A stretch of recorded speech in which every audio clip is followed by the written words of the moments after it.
around noon in New Zealand, so thanks for hopping on. Toronto. Okay, we're just going to wait one more minute, and then we'll start. Looks like we're almost full up here, which is about right. And then we'll kind of get going. Laura says she got kicked off the call on my cell, but luckily I figured out to select the mic and speakers on the web. Good job, Laura. I'm glad you're here. Coming through great. Okay, let me just get some water, and then we'll start up. And again, before we get started, everybody just congratulate yourself for getting on and congratulate yourself for having the dedication to actually put the work in to understand men and to hopefully be able to use the knowledge that I'm going to share with you guys to be able to have the relationship of your dreams. Stephanie Kohler says she texted her ex back too. I always love hearing that kind of thing. Lots of other folks. So just give me 1 second to double check with my staff, and then we will get rolling.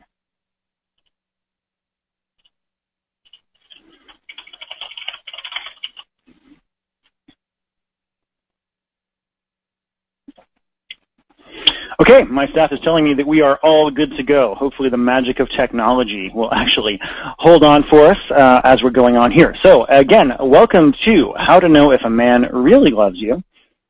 7 simple questions that prove how he really feels. A special webinar presentation by Michael Fiore and Digital Romance Inc. Digital Romance Inc. being the company that we have here. Hold on 1 second. We have officially reached 1,001 attendees on the webinar, so nobody else is getting on. And if you leave, you're not going to get on again. So let me make sure that's not going to tell me that a billion times as we go, and we'll get going. Here we go.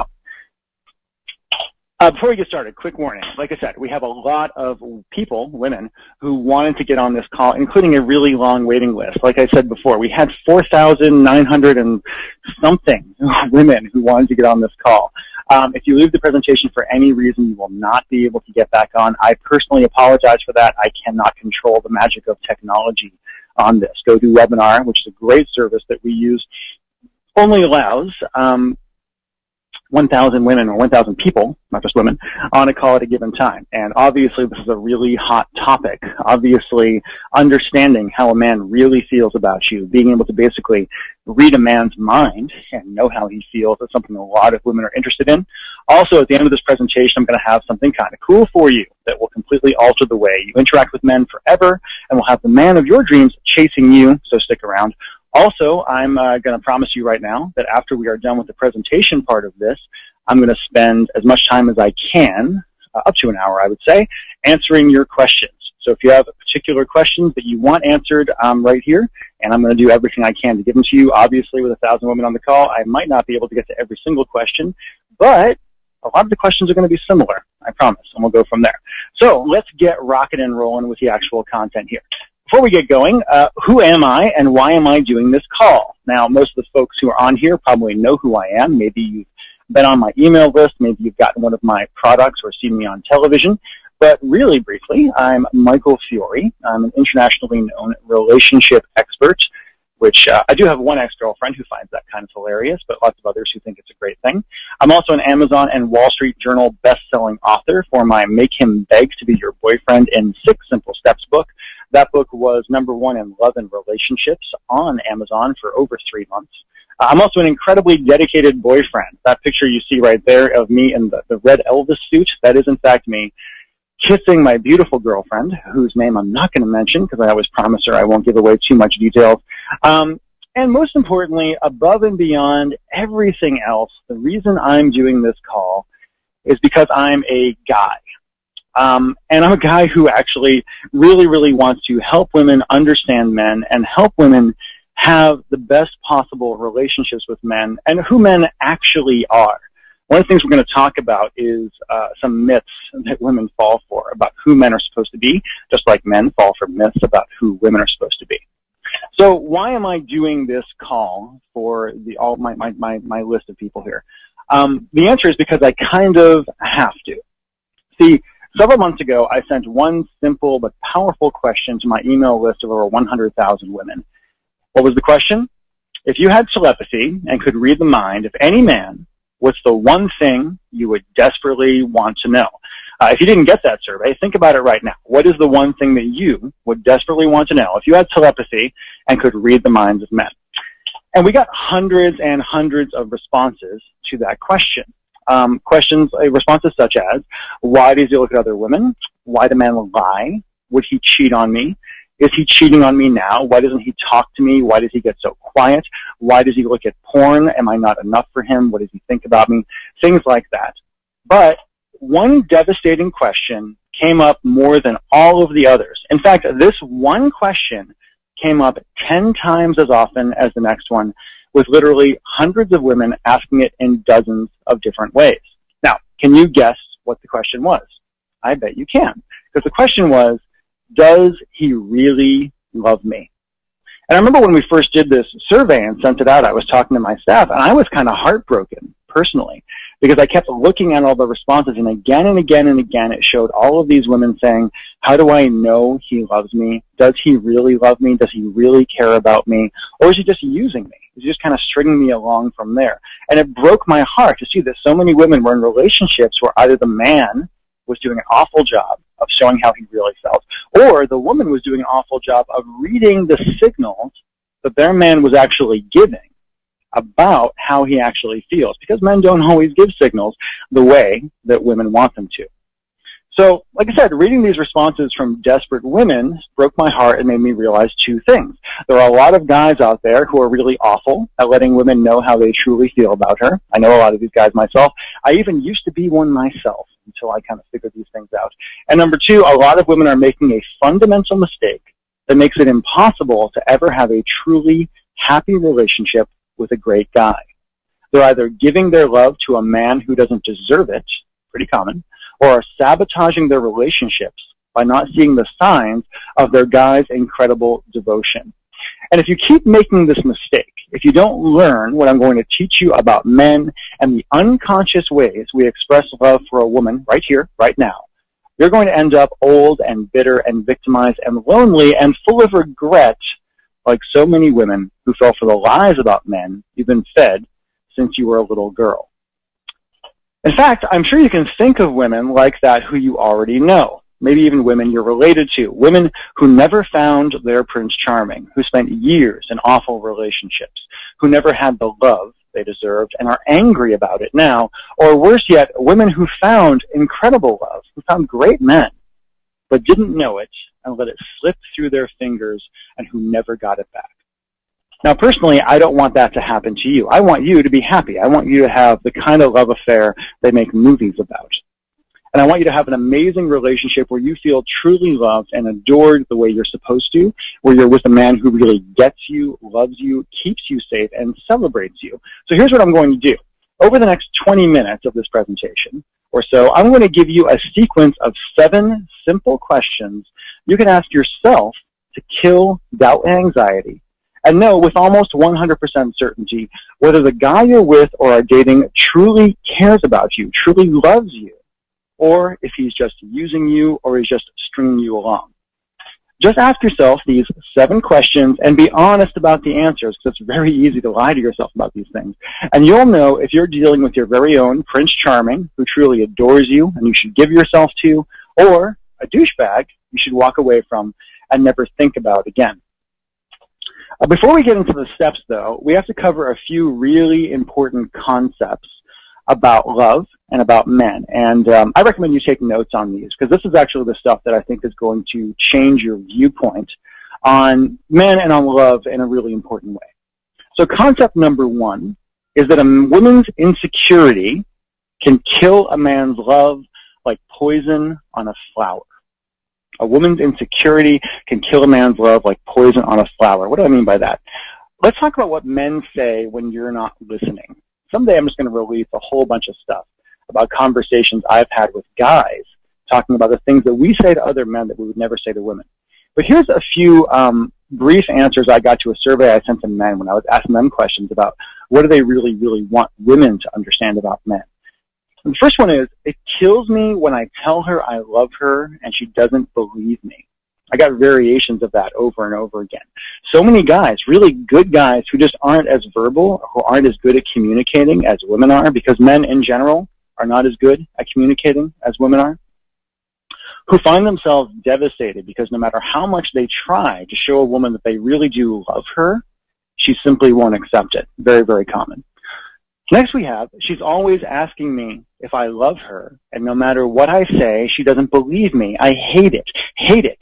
It makes me wonder why I'm with her in the first place. And again, we got this one from a really nice guy. I think he was about 45 in the middle of the country somewhere, saying that, you know, he has a girlfriend, I think it was actually a wife, who constantly is like, do you really love me? Do you really love me? Do you really love me? And it killed his love for her lack of confidence, her lack of security. Now, it is totally possible that he was in some way responsible for that, but nonetheless, her constantly asking him, do you love me? Do you love me? Killed his love for her. And like I say, constant toxic insecurity and neediness, constantly needing a man to prove how much he loves you and refusing to believe him no matter what he does or what he says is devastating to a man's ego, destroys his sense of masculine power and pride, and quickly drains the love out of him like water from a sieve. And I know this because I've been there. And here's my own sad story. Now, I have a wonderful, fantastic girlfriend now. We are fast approaching our 3-year anniversary. We're talking about a wonderful future together. Our relationship gets better and better, largely because we spend a lot of time consciously working on it and having great communication. But that wasn't always the way. Before I met my current girlfriend, I had another girlfriend, a lovely girl, beautiful, wonderful in a lot of ways, very smart. And our relationship was awful in a lot of ways. Because the one thing this girl didn't have was the confidence to know how I actually felt about her. And it seemed like every day or every few days, she would come to me and she would say, Michael, do you really love me? How do you really feel about me? You should want to do this for me, if this, et cetera, et cetera, et cetera. And personally, it pushed me away. And worse than that, it caused me to stop feeling as attracted to her. Because what happened in my own mind, in my own heart, was every time I thought about showing her some kind of affection, every time I thought about saying, I love you, every time I thought about doing something nice for her, a switch in the back of my brain kind of went off, and I said, well, if I do that, what's the reaction going to be? If I say, I love you, she's going to say, do you really? If I do something nice for her, she's going to say, well, what does this really mean? Why are you doing this now? And her insecurity really, to me, was what stuck a dagger in the heart of that particular relationship. Now, since then, we've both moved on. I think I'm better suited with my current girlfriend. She has a husband who they seem to get along quite well. I know them both, and they're quite great. But I just want you to understand how powerful and how devastating that insecurity really can be. And we're going to talk about where that comes from a little bit more, maybe in some of the questions we do later. But just let it be known that insecurity and desperately needing a man to show you and tell you, I love you, I love you, I love you, and prove it in wonderful ways, can be really toxic to a relationship. Concept number 2, it's impossible to be loved unless you love yourself first. A lot of women fall into the trap of putting all of their self-worth and self-esteem into their man.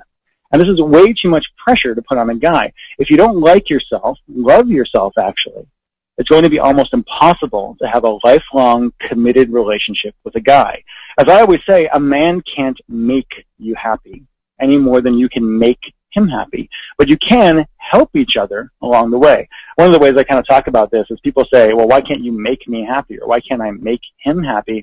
I always say it's kind of like saying, I'm going to make you have an orgasm. That always seems strange to me. To me, it should be, I'm going to help you have an orgasm instead, because I don't think I can make you actually do that.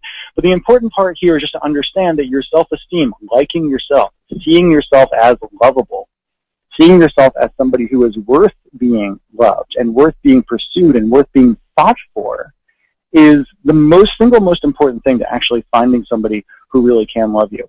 And in a lot of ways, just so you know, your man's happiness is not your responsibility. And your happiness is not actually his responsibility either. It's not your responsibility to make your partner happy. It's your responsibility to be a great partner, to be a great girlfriend, to be a great wife, to be a great whatever you're going to be from there. Okay? Concept number 3 is men aren't women, and we don't show our love the way women do either. I know this seems really obvious. Men aren't women, right? But let's get into it. There's a great quote from a guy named Dr. John Gray. He's the guy who wrote Men Are From Mars, Women Are From Venus. I think some of his stuff is great. Some of it's not so great, but he does have one fantastic quote which says, women treat men like incompetent women, and men treat women like incompetent men. To me, that's both hilarious and true. One of the reasons so many women spend all their time in Anxietyville is because they want their guy to express love the exact same way they do and get furious when they don't. But men aren't women, and we don't communicate the exact same way women do either. As long as you spend your time thinking, a lot of women make the mistake, by the way, of going up to a guy and saying, I want to talk about our feelings, or I want to talk about our relationship, which causes guys to shrivel up and run for the football field or whatever they're going to do to get away. It simply doesn't work. Cause number 4 is that love means different things to different people, and this is going to be really important. So if you're taking notes, please pay attention here. Love is like snow. Every flake is different. Actually, we should really have different words for what we mean by love, because love can easily get mixed up with lust, companionship, respect, fear of being alone, and even obsession. Let's talk about what love means to too many women. And I know this because of the sheer number of emails we get every single day with women asking about this kind of thing.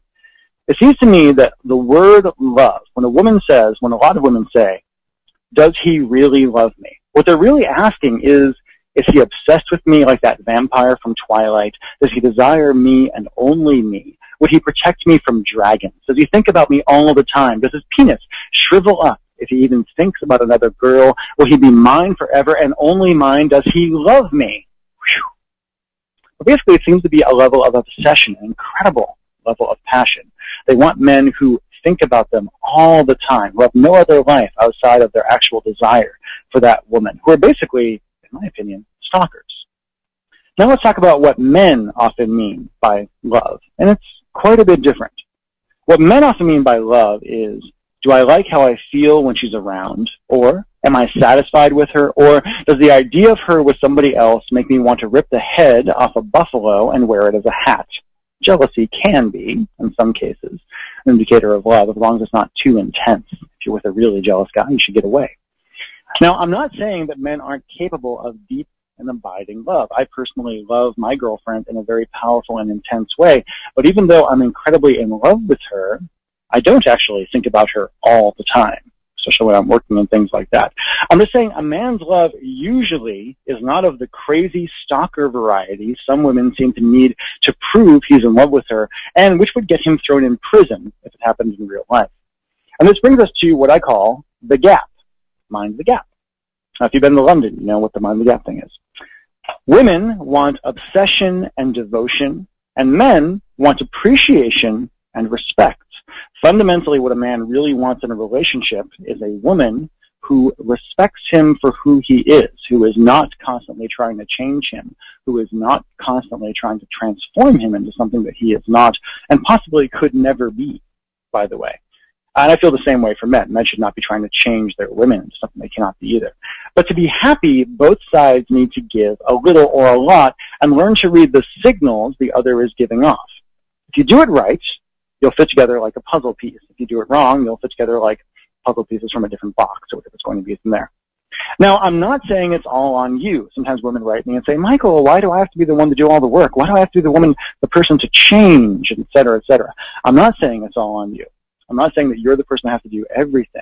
I'm not saying that insecurity and difference of opinion on what love is means it's the whole problem. It's you and only you has to change. What I am saying is there are certainly women who find themselves in relationships with assholes, douchebags, and users who don't really love them, but are just keeping them around for sex, money, and a warm body to sleep next to at night until somebody better comes along. The key, as a woman who wants to be happy, who deserves to be happy, is learning to tell the good from the bad, to run from the players, douchebags, and users, and to make sure you don't push the great guys away by mistake. I get a lot of questions from women every single day saying, Michael, where are the good men? Where are the men who are respectful, the men who are faithful, the men who are, just great boyfriends, great husbands? And personally, I know dozens of them who can't seem to find a woman to have a great relationship with, because a lot of women are either looking for a Prince Charming who doesn't really exist, or who are falling for players, douchebags, other men who are not treating them well. Okay, now that we've covered those core concepts, and I hope you took notes on them, let's talk about the 7 simple questions to let you know if he really loves you.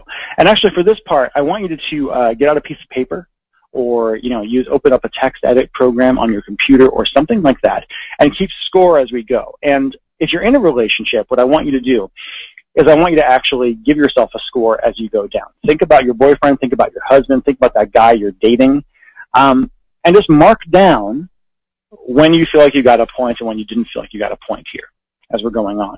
And some of this might be kind of devastating. It might create a little anxiety in your chest as you're doing it, because you might say, oh my God, am I going to find out something I don't want to know? But please, while we're here, we're safe here. Nobody else is going to know what you're doing. Play along with me, and we'll kind of go from there.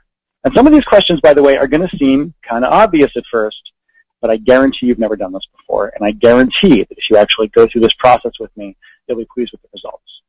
So question number 1, does he actually say, I love you? Duh, right? Now, whether a guy actually says, I love you or not, is not the be-all, end-all. Sometimes when I talk to women in kind of a coaching program or some other stuff, they'll lay out this entire relationship they have, and they'll say, well, how do I know if he loves me? And I'm like, well, it's very obvious from what you told me in our time together that he does love you, but some men really simply do have a hard time saying the words, I love you. It means a lot to a man to say, I love you, unless he's a douchebag. It means that he's actually giving something away. It means he's making a commitment to you in some way, an emotional commitment. And I will say right now that if a man says, I love you too early in a relationship, and you're dating him and he says, I love you on the first date or something like that, that's actually a bad sign. We get emails all the time from women saying, Michael, I met this guy online. He told me he loves me on our very first date. He asked me to marry him 2 weeks later, etc. To me, that's actually a really bad sign. To me, that's a sign from men, from the guy, that he's desperate, that he's looking for a mom more than he's looking for a girlfriend or a wife, and going from there. So if you're dealing with a guy who kind of did that, who came on to you so powerfully and said, I love you, I can't live without you, you are the air I breathe, you are the water I drink, right off the bat, to me, that's a bad sign. I'll also say that how often a guy says, I love you, isn't the important part either, and even the word love isn't the important part. The important part is that he is saying in some way, I adore you, I love you, you're great, at least a few times a month. Does he say, I love you? Does it say, I like you? Does it say, you're great? With my own girlfriend, I often say, hey, honey, you're pretty awesome. That's kind of all I have to say sometimes. Or I adore you, or things like that. Not all guys are going to be verbal at all. Some guys have a really hard time with that. But is he giving you a verbal indication at some point in your relationship, once, twice, 3 times, 5 times a month, 10 times a month, that he likes you, that he respects you, that he likes having you around? Does he make these tiny little indicators? So here's what I want you to do. If he does do that, if he says, I love you, or I adore you, or I like you, or whatever it's going to be, on your little piece of paper, give yourself a point right now. If he doesn't do that, don't give yourself a point. Don't worry. It doesn't mean he doesn't love you necessarily. It just means maybe he's not that verbal. But let's go on from there. Number 2, does he make you a priority in his life? A priority in his life. Now, it's important to note, I did not say, does he make you the priority in his life? Like I like to say, actions speak louder than words, and it's harder to lie with your body. And what I'm saying here is not that you should be the absolute #1 priority for a guy. If that's what you want in a relationship, you're either never going to find it, or you're going to be with a guy who you're going to lose respect for. And the way this happens usually is that a woman will find a guy who he does make her his #1 priority. He is obsessed with her. He will do anything she says, essentially. Make sure that she's happy all the time. And usually within a month, 2 months, 3 months, a year, 5 years, she finds herself horribly unattracted to him, because he's not living like a man at that point. He doesn't have a mission. He doesn't have a drive. In my own relationship, my girlfriend, I adore her. I love her. I want her to be in my life forever. But she knows that in my life, my top 3 priorities tend to be my business, my writing, things I do, taking care of myself, and music, and then her. And which one is #1 kind of shifts on any given day. It might be that I'm really focused on work. It might be that I'm really focused on some of my hobbies. It might be that I'm really focused on her. And it goes up and down as time goes on. But you should be in his top 3 priorities. Right? And the way he's going to show you that you're in his top 3 priorities is usually by doing small little things for you, usually without being asked. Now, if you're going up to a guy and saying, hey, honey, will you help me with this? And you're having to ask all the time, those aren't the indicators we're talking about here. What we're talking about are the little things he might do just because to help make your life easier in some way. Things like starting your car, making dinner, going to a function he hates because you like it, marking out time in his schedule for you, the occasional little gift just because, opera or Oprah, maybe watching Oprah with you, things like that. Now, what it's going to be is going to vary drastically depending on who the guy is and what kind of relationship you have. But does he just do these little tiny things? And I'm not saying grand gestures. We'll talk about grand gestures in a second. But little tiny things. Not all the time, but if a guy loves you, he'll make you number one at least sometimes. At least 20% of the time. He's going to mark off and say, you know what? My girlfriend, my wife, she needs me here. I want to make her feel really good. And talking about grand gestures really briefly, you will meet these guys who will do things like, hey, I'm going to buy you a ridiculous diamond ring. I'm going to do this. I'm going to do all these other incredibly elaborate kind of things. To me, those grand gestures are less about your relationship and are more about him trying to prove something to the world. They're nice sometimes. It's really nice on an anniversary. It's really nice on a birthday to have something really grand like that. But the thing that, to me, that really shows love are those little tiny actions during the day, during the week, during life, during the doldrums of life. Does he make a little bit of time for you? Okay? So if you can say yes to that he makes you one of his top 3 priorities, give yourself 1 point. If he doesn't do that, don't give yourself a point. Okay? So that's the first 2.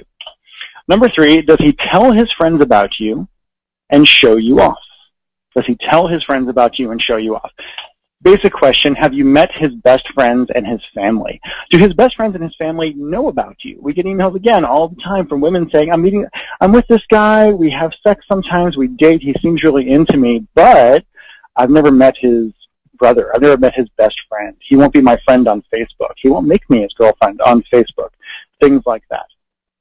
If you're with a guy who is separating you from the rest of his life, there's something fishy going on. Either he's quote-unquote ashamed of you in some way, or he's hiding something, or he might be a little bit abusive emotionally or otherwise. He might be controlling in some way. In my experience, a man who is in love wants to show his woman off. A man who's in love wants everyone to see the woman that he is in love with. He looks at you with adoration. He wants everyone else to look at you with adoration as well. So again, if you are being siloed, as I call it, by a guy, if you're with a guy who is not intermingling you with his general life, things like that, to me, that's a bad sign. It might be that he has feelings for you. It might be that he likes you a lot, but to me, that's not love. To me, controlling behavior is actually the opposite of love, and siloing behavior like that is the opposite of love. Okay? So if you can say yes to that, you get 1 point. And if you can't say yes to that, you get no points at all. Number 4. Does he care about your pleasure during sex? Yeah, we're going to talk about sex for a second. Basic question, is he 100% focused on himself, or does he care about your pleasure? Right? Now, sex, some women will say, oh, sex isn't the most important thing in a relationship. I personally disagree. Sex is an incredibly important component of a relationship. And sex is oftentimes how men show connection with a woman, if they're doing it right. Now, sex can get complicated. We could do a whole other call on what really goes through men's minds during sex, about men's fantasies, about the problem that some men fall into sometimes, where they have a hard time reconciling the really dirty fantasies they may have in their mind with the woman they actually love, with the woman they actually care about, with the woman who is the mother of their children, who they want to grow old with, for things like that. But basic question, is he 100% focused on himself, or does he care about your pleasure? And here's a big one. Does he ever open his eyes while you're making love? Does he ever just look you right in the eye while you're having sex? Or is his eyes always kind of closed? Does he always seem kind of distant?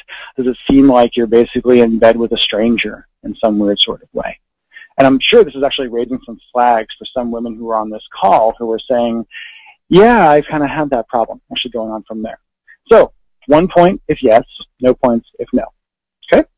Number 5, does he respect you and encourage you? Right? Now let's talk about the word respect. Respect is a powerful word in this context. What I mean by respect is, does he value your opinion? Do you share important decisions? And does he treat you like a partner instead of like an accessory?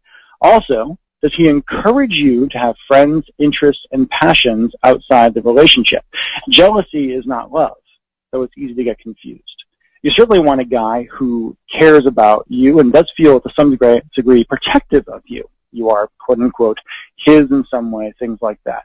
But a lot of women fall into the trap of thinking, oh, he's so jealous, he's so controlling, he doesn't want me to go out with other people, he doesn't want me to be friends with my ex-boyfriend, he doesn't want me to be friends with any guy whatsoever. And they mistake that for love. That's not love. That's controlling, douchebaggy behavior. A man that really loves you is going to be in your corner. A man that really loves you is going to celebrate you. A man that really loves you is going to feel like he wants you to have the greatest amount of success and happiness possible.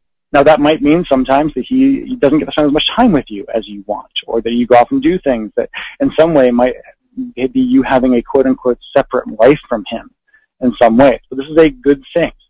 Jealousy is not love, though it's easy to get confused. As I say, if you're in a relationship with a guy who feels like you have to clear it with him every time you do something, things like that, that's not love to me. That's insecurity on his part. Okay? So, if he encourages you, if he respects you, if he does these kind of things for you, you get 1 point. And if he doesn't, you don't get any. That's 4 so far, or 5 so far. We got 2 more. So hopefully, on your piece of paper here, you may or may not have a few marks or not. And we'll talk about it later. If you want to talk about your particular relationship, save it for after we get the presentation, and we'll kind of go on through it from there. Number 6, do your friends like the way he treats you? As I say, he's not Romeo and you're not Juliet. It's not you against the world. That's crazy. If you haven't seen Romeo and Juliet, the Shakespearean play, I hope you have. It's really good. And in that play, it's about 2 young kids, I think they're 14, who fall desperately in love. Their parents are trying to keep them apart. It's them against the world. They end up committing suicide at the end of the play and kind of going from there. The moral may be that love overcomes all, or it may be about the indiscretions of youth. I'm not entirely sure at this point. But your friends can really be a great barometer for your relationships. I was talking to a friend of mine the other day, a young woman, I think she's about 22 or so, who was talking about her relationship. And she was like, this and this, I don't know what to do. And I'm like, you need to dump this guy, because there's actually not love there. But she couldn't see it because of chemicals. You know, your friends are often a better judge of a guy than you are because of these damned chemicals, as it were. Especially when you first meet a guy, all of this chemistry is going on. It's called chemistry because it really is chemistry, about your genes intermingling in some way. And you oftentimes can't really see how a guy is actually treating you or what a guy's actual feelings are, because you want so desperately for that fantasy to come true. So what I recommend is that you ask your close friends, and particularly your close male friends, brothers, cousins, exes who you're close with, whatever, about the guy. I have a lot of female friends who use me for this. They come to me and they say, Michael, what do you think of this guy? And I'll tell them if they think he's a douchebag or not, if there's something that sets me off wrong or not, if something about the way he acts towards her isn't quite right. And it's really easy to get into that position where you're kind of like, oh, well, you just simply don't understand the love that we have. But oftentimes your friends really do understand the love that you have. So again, if your friends like him, if your friends respect him, if that kind of thing goes on, you get 1 point, and if not, you get no points. Number 6. And finally, number 7. Does he look at you like he'd crawl over broken glass and drink hot lava to get in your pants? Not, does he only look at you and only you? That doesn't exist with real guys. So many women ask me, how do I get my guy to be obsessed with me and only me, to never look at porn, never look at any other girl, blah, blah, blah, blah, blah, blah. If he's a straight guy, that's simply never going to happen, right? I know it's sad. I know it's devastating, but it's true. Even me, I have a wonderful, amazing, sexy, beautiful, fantastic girlfriend, and I still check other girls out. Now, I'm not a dick about it, like some guys are. The guy's leering at other women while you're trying to have dinner with him. He is obviously badly socialized, but nonetheless, does he look at you? Do you find him appreciating you physically? Does he check you out? The visual is actually very important to guys, and if he's not looking, it means, unfortunately, he's not physically attracted anymore. Now, this can happen sometimes when a guy's with a woman for a long time. He kind of stops appreciating what's right in front of him, even if it's a beautiful, wonderful woman. But, plain and simple, take yourself out of the situation a little bit. ask yourself, does he actually check you out? Does he seem to lust after you in some way? If he does, that's 1 point. And if he doesn't, that's 0 points. Okay? So that's the 7 questions from there. Let's just review the questions really quickly, and then we'll get into some other material about this stuff. So the questions are, does he say, I love you, or variations of it? I adore you, I like you, you're great, things like that, whatever it's going to be. Does he make you a priority in his life? Not the priority, not the #1 priority all the time, but does he make you a priority in his life? Does he tell his friends about you and show you off? Does he respect and encourage you? Does he care about your pleasure during sex? Do your friends like the way he treats you? And does he look at you with lust and physical appreciation? Seems kind of simple, right? A lot of people come on to me and they say, Michael, I want some magical question that I can ask him that will unhook his brain, that will cause him to open up and express his true, passionate feelings, blah, blah, blah. That kind of thing doesn't really exist. It's really a matter of being a bit of a detective a little bit and being a little rational in some way. And your gut does matter. You know, oftentimes women will fall into the trap of either thinking he loves her when he doesn't, or thinking he doesn't love her when he does. But your gut can be wrong. Like I said, chemicals, evolution, all those things addle your brain. So sometimes you find yourself looking at a guy and feeling the opposite of what is actually true. So, does he really love you? Depends on how you define the word love. Like we said before, what men mean by love and what women mean by love can be very, very different. But let's talk about what we can deduce based on our little worksheet here, our little 7 questions. If you got all 7 points, he thinks you're a goddamn angel and is good at showing it. You've got a real gem of a guy there. You should hold on to him desperately, like somebody on the side of the boat about to fall over. If you got 5 or 6 points, he loves you. Focus on the good. Like I said, not all guys are going to be able to express their love in all 7 of these ways. Not all guys are going to be great at saying, I love you. Not all guys are going to be great at celebrating you the way they probably should, especially guys who are a little bit older who perhaps were raised in a more misogynistic culture. 3 or 4 points, there's something there. There's affection there, but there's probably just some other crap going on through his brain. You got to figure out from there if you really want to stick with this guy or not. He might be a project. I can say from my own experience, sometimes love isn't enough. It might be that you're with a guy who really does, quote unquote, love you in some way, but that doesn't mean you should stay in the relationship if he's controlling, if he doesn't make you happy or help you be happy, as I said before. And if you only got 1 or 2 points, if only 1 or 2 of the things that I mentioned in this call so far kind of got ticked off on your piece of paper, douchebag, run. He's either using you or he resents you or he's somebody who just is not emotionally intelligent enough to be in a really, really powerful, wonderful, monogamous, long-term relationship. Okay? So hopefully you've gone through the paper there and kind of marked that off. Now let's talk about what goes on next. What you're probably feeling right now and where we go next. Okay. If you're like the thousands of other women I've done this with, you're probably feeling one of 3 emotions right now. Emotion number 1, first, you might be feeling relief. You might have found out that one special guy really does love you, even if he's not always great at showing it, and you can relax and try to enjoy your relationship. In that case, it probably is some level of toxic insecurity that's really causing the problem in your relationship. If you can simply accept your guy for being a guy and understand that guys don't always express love the same way that women want guys to express love, you can do quite well. Good job. Congratulations. Second, you might be feeling sadness. You might have found out that the relationship you're in is broken in some way, and you might be wondering how you fix it and get the love and adoration you deserve. How do you either take the guy you're with now and create a relationship where he really is in love with you and can show it properly, fix whatever communication problems you might have, and really have the kind of relationship you deserve? And third, you might be feeling anger or even devastation. You might even be mad at me. That happens sometimes too.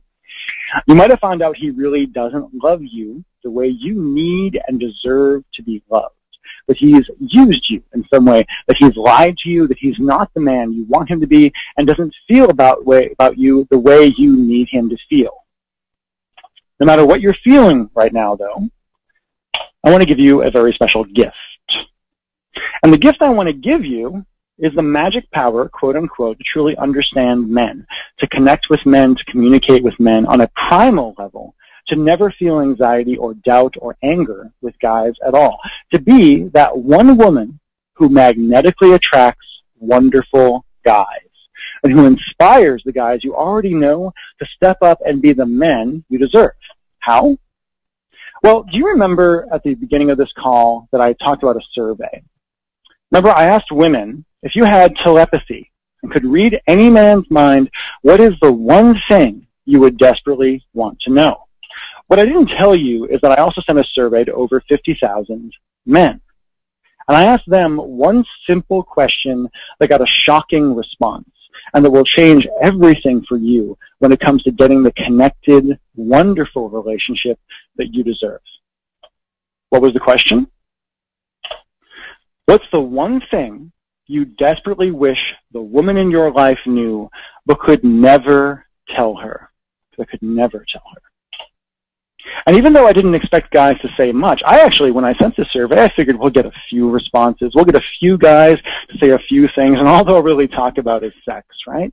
But I got amazing responses. Men, guys, hundreds and hundreds of guys actually opening up about what really goes on in our minds and our hearts, telling the absolute brutal truth about what we really want from women, what hurts us about women, why we lie to women, especially why we lie to women we truly do love, what we really want in bed, and more and more and more. All of the secrets that us guys never tell women about who we really are, what we really want, and what we really think about, all laid out in one incredible document more savage and true than anything any woman had seen before. Now, when I got these survey results, I knew I had an important choice to make about what to do with this material. Option one was to bury it, to stick to the bro code like I'm supposed to. You might notice that a lot of guys simply never tell you what's really on their minds. We never tell you what we really think about sexually, emotionally, things like that. I could do that. I could do what I'm supposed to do as a guy who walks around with a penis and say, hey, I'm not going to share this with anybody. Option two was a lot more difficult and a lot more dangerous, but ended up changing the lives of thousands of women and will hopefully change yours too. Because I didn't bury this information or destroy it or ignore it. Instead, I took everything men had said about what we want and what we feel and what pisses us off and what makes us ecstatic about women and created a life-changing step-by-step training for women, a guided tour through the hearts and minds of real men, a training that I call The Secret Survey, What Men Desperately Want You to Know But Could Never Tell You. I'm going to tell you about something really cool in about a second about this program and how you can actually get it at a discount. It's kind of crazy. But here's a little sample of what women who have been through this program have to say about it. Steph said, I don't want to say the word here, love your Secret Survey program. I think this information needs to be told to every woman in the world because the majority of us really have no clue how different men are. I'm an overanalyzer, and this has filled in so many gaps that I just couldn't fill myself. It wasn't until I started to properly understand men that I could then properly apply dating advice. Chris said, I think Christine, first, I would like to say, wow, you hit the nail on the head with this. I am starting all over again after 23 years. I thought I was doing everything right, not so much. Now that I am starting again, I thought I needed a bit of help. I am glad I did. You have been, for me, an eye-opener. Now, I don't want to sound greedy here, but I am dating 2 men at this point, which I have never done before, and wow. Changing me isn't the thing I was never going to do. I changed the way I react to men. That made the difference. And then finally, this is from an anonymous woman whose name she didn't want her name printed. I wanted to thank you from the bottom of my heart for your program. I have always struggled with my husband looking at porn and with myself being an over-emotional, which triggered his shutting down.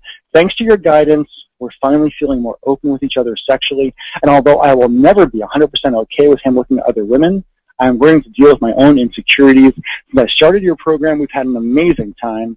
We're even dieting and exercising together for the first time in 11 years. Thank you so much for sharing your profound wisdom into the mind of a man. Your advice and teaching are valuable to me for a lifetime. Now, as you can see, this material is powerful stuff. And if you enroll in this program, it'll change your relationship with every man you know forever. So here's what you're going to learn in the Secret Survey program.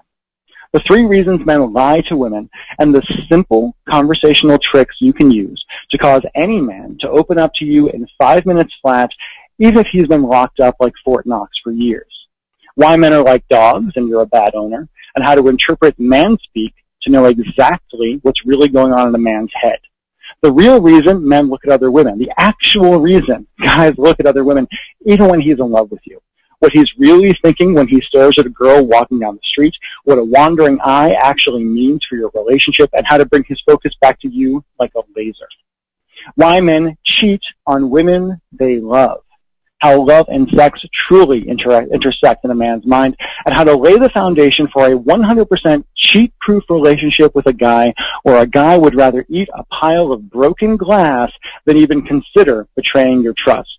What men really want in bed, why most men would never admit their deepest fantasies to a woman, and how to have your man sexually obsessed with you, literally overnight.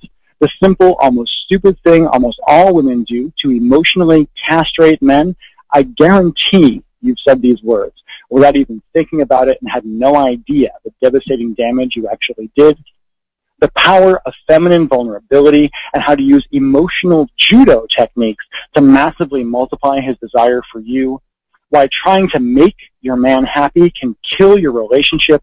Emotional flooding. Why men are petrified of women's emotions, and how to create a safe harbor where he can open up, and much, much more than I have time to go through on this call.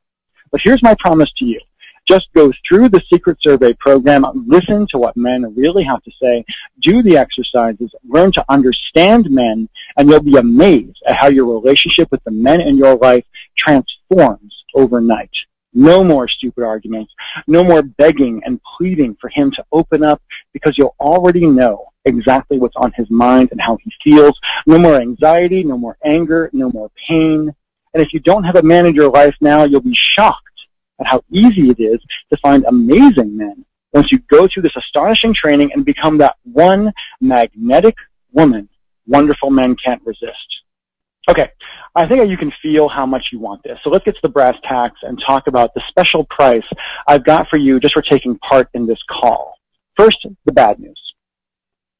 The bad news is the Secret Survey program is a $500 training program. A lot of money. It's priced at $500 because of the depth of the training that you get. And because I only want women who truly are ready to understand and be loved by men to enroll. But because you took part in this webinar with me, because you were smart and fast enough and dedicated enough to your own understanding of men to get on this call, I want to do something special for you. So here's the good news. First, I'm going to cut the price of the Secret Survey training for you from $497, just $197. Pretty drastic drop right there. That's $200 less than you pay for a nice dress to truly get inside the mind of men. But I know that money can be tight, so I'm going to cut the price of the Secret Survey again to just $97. That's less than $100 to be the one woman great men simply can't resist, who men adore because you're the one woman he's ever met who truly gets him. And now here's the incredible news. Better than good, it's incredible, but you have to act now. I know you want this. I know you're right on the fence. I'm going to do something special. If you grab the Secret Survey, what men desperately want you to know but will never tell you, in the next 20 minutes that we're on the phone together, I'll let you have the complete training for just one payment of $67 today. In order to get that special price, all you have to do is go to the special link. It's http://ttrb.me/special. ttrb.me/special. You'll go there, you'll see a page that says for webinar attendees only, and you'll be able to get this for just $67. And of course, you're backed up by my 60-day, 100% risk-free guarantee. Here's how it works. All you have to do is go to that URL, ttrb.me/special, grab the program for just one payment of $67, no additional payments ever. That's all it costs. Try out the program for 2 months. What I want you to do is go through all 8 modules of the program. There's 8 lessons that I give you over the course of a few days that teach you all of this deep material about men. Take it, try it, start using it in your life. My prediction is that you'll be a lot like the women who we saw the testimonials from before. You'll go through this stuff. It'll blow your mind. It'll blow out of the water what you've always been told about men, about what you've always been told about how to have a great relationship. Try it out. Use it. If at any time in the next 2 months you don't feel like it was worth way more than $67 or even $500 like it's originally priced, All you have to do is contact Maggie, our customer support girl. She's really nice. Let her know that you'd like a refund, and she'll get your money back to you within a few days. It takes a few days for ClickBank, our payment processor, to actually give you the cash back, but it doesn't take long at all. Plus, as my way of saying thanks, I'll give you 3 powerful trainings for free. You'll get Unstoppable Confidence with my friend Michael Griswold, incredibly smart guy. You'll get Magnetic Attraction with Matthew Hussey. Matthew has a great British accent, which is really fun to listen to. More importantly, he has a lot of great advice on exactly how to go out there in the world and get great guys with jobs and all of their teeth to actually approach you and to ask you out. And it isn't about being a perfect 10, the most beautiful woman in the world, things like that. It's about doing a few simple things. And you'll also get Interview with a Cheater, a 90-minute interview I did with Mr. X, where I interview a guy who admits to having cheated on a girl he was absolutely in love with, telling exactly why it was that he cheated and what she could have done as his girlfriend to keep him from ever straying off the path like that. Plus, you'll get lifetime access to the Secret Survey membership community. Again, no additional prices. This is not a continuity program. You don't have to pay every single month or anything like that. It's one price. You'll get the Secret Survey bonus training videos, the full audio version of the program so you can listen to it on your iPod, the human lie detector interview with Josh Pelletier, where he teaches you how to actually tell if a man is ever lying to you simply by his body language, and additional bonuses I simply am not going to tell you about. Plus, you'll get the full, unedited survey results. Exactly what men said when they thought you weren't listening. I said before, we got hundreds of responses from men answering the question, what's the one thing you desperately wish the woman in your life understood about men but could never tell her? You'll get the actual survey results. My staff, when we were putting this program together, said, Michael, you can't give them this stuff. It's too brutal. It's too dirty. It's too devastating. It's going to make women cry. Well, we've proven again and again that's not true. I think the women on this call are tough enough and smart enough to be able to see men for who we really are, for what we really are, which is why I want to give you the actual survey results. So again, you'll get everything, the secret survey, the survey results, all of the videos, all of the bonuses, everything that's on this page. If you just go to ttrb.me/special right now. And again, that $67 price, way lower than we ever offered this program for before. I think the lowest we've ever offered this program for in the past has been $97. And so it's a massive 30% discount. And we have sold it for $200, $300 or more in the past as well. So you got a really simple choice to make while you're on this call. Option 1, keep doing what you're doing now. Keep desperately trying to figure out guys. Keep waking up every morning with that anxiety in your chest, wondering what's going on. Does he really love me? Why can't I meet a guy who really appreciates me? Why does every relationship I have fall apart? Option 2 is you can try to figure out men on your own. You spend the next 5, 10, 15, 20 years trying to figure out guys. But I get emails every single day from women in their 50s and their 60s saying, Michael, if I'd only had this material when I was 25, if I'd only had this material when I was 35, if I only had this material when I was 45, you would have saved me so much time. You would have saved me so much heartbreak. Seems to me that if you can spend all the time desperately trying to figure out men, you might want to take a shortcut and actually get to the point that men are easy for you. Or you can take option 3, do what thousands of other women have already done in the Secret Survey program, learn the truth about men, get the tools you need to have the relationship and the love that you deserve. And again, you can get the Secret Survey program, the complete program, everything I talked about here. Personally, I think it's the best material I've ever done, and a lot of my customers come back and tell me the same thing. For just $67 while this call is going on, all you have to do is go to ttrb.me/special. Okay, I think we actually hit about an hour exactly. Not bad. Man, good for me, good for us. So, as I said before, I'm going to stay on the call for you guys for just a minute so we can answer some questions. So if you do have questions, just start putting them in there. Now again, there's a lot of women on this call here, so I'm going to do everything I can to try to answer them, and I'll look at it from here. So again, the link is ttrb.me/special. I checked it before we got on, so hopefully it's working now, and that discount is still good as long as we're on the call here. So let me take a look at the questions here, and I will start answering them for you. Jocelyn asked, can I get the Secret Survey at the Apple Store? I'm afraid you can't, Jocelyn. The program is only available through ClickBank. We don't offer it through Apple, partly because Apple takes about 35% of everything we do that we sell through there. We only sell our lower price programs there. Susan says, excuse me, I hit the wrong thing there. There we go. Susan says, can we print out the 7 questions? You can if you want to, but possibly, Susan, what we might do later is send out those 7 questions, or we may send out a report version of this call to you later if you want to. Oh man, what is going on? I am just having a hard time running my computer right now, obviously. Here we go.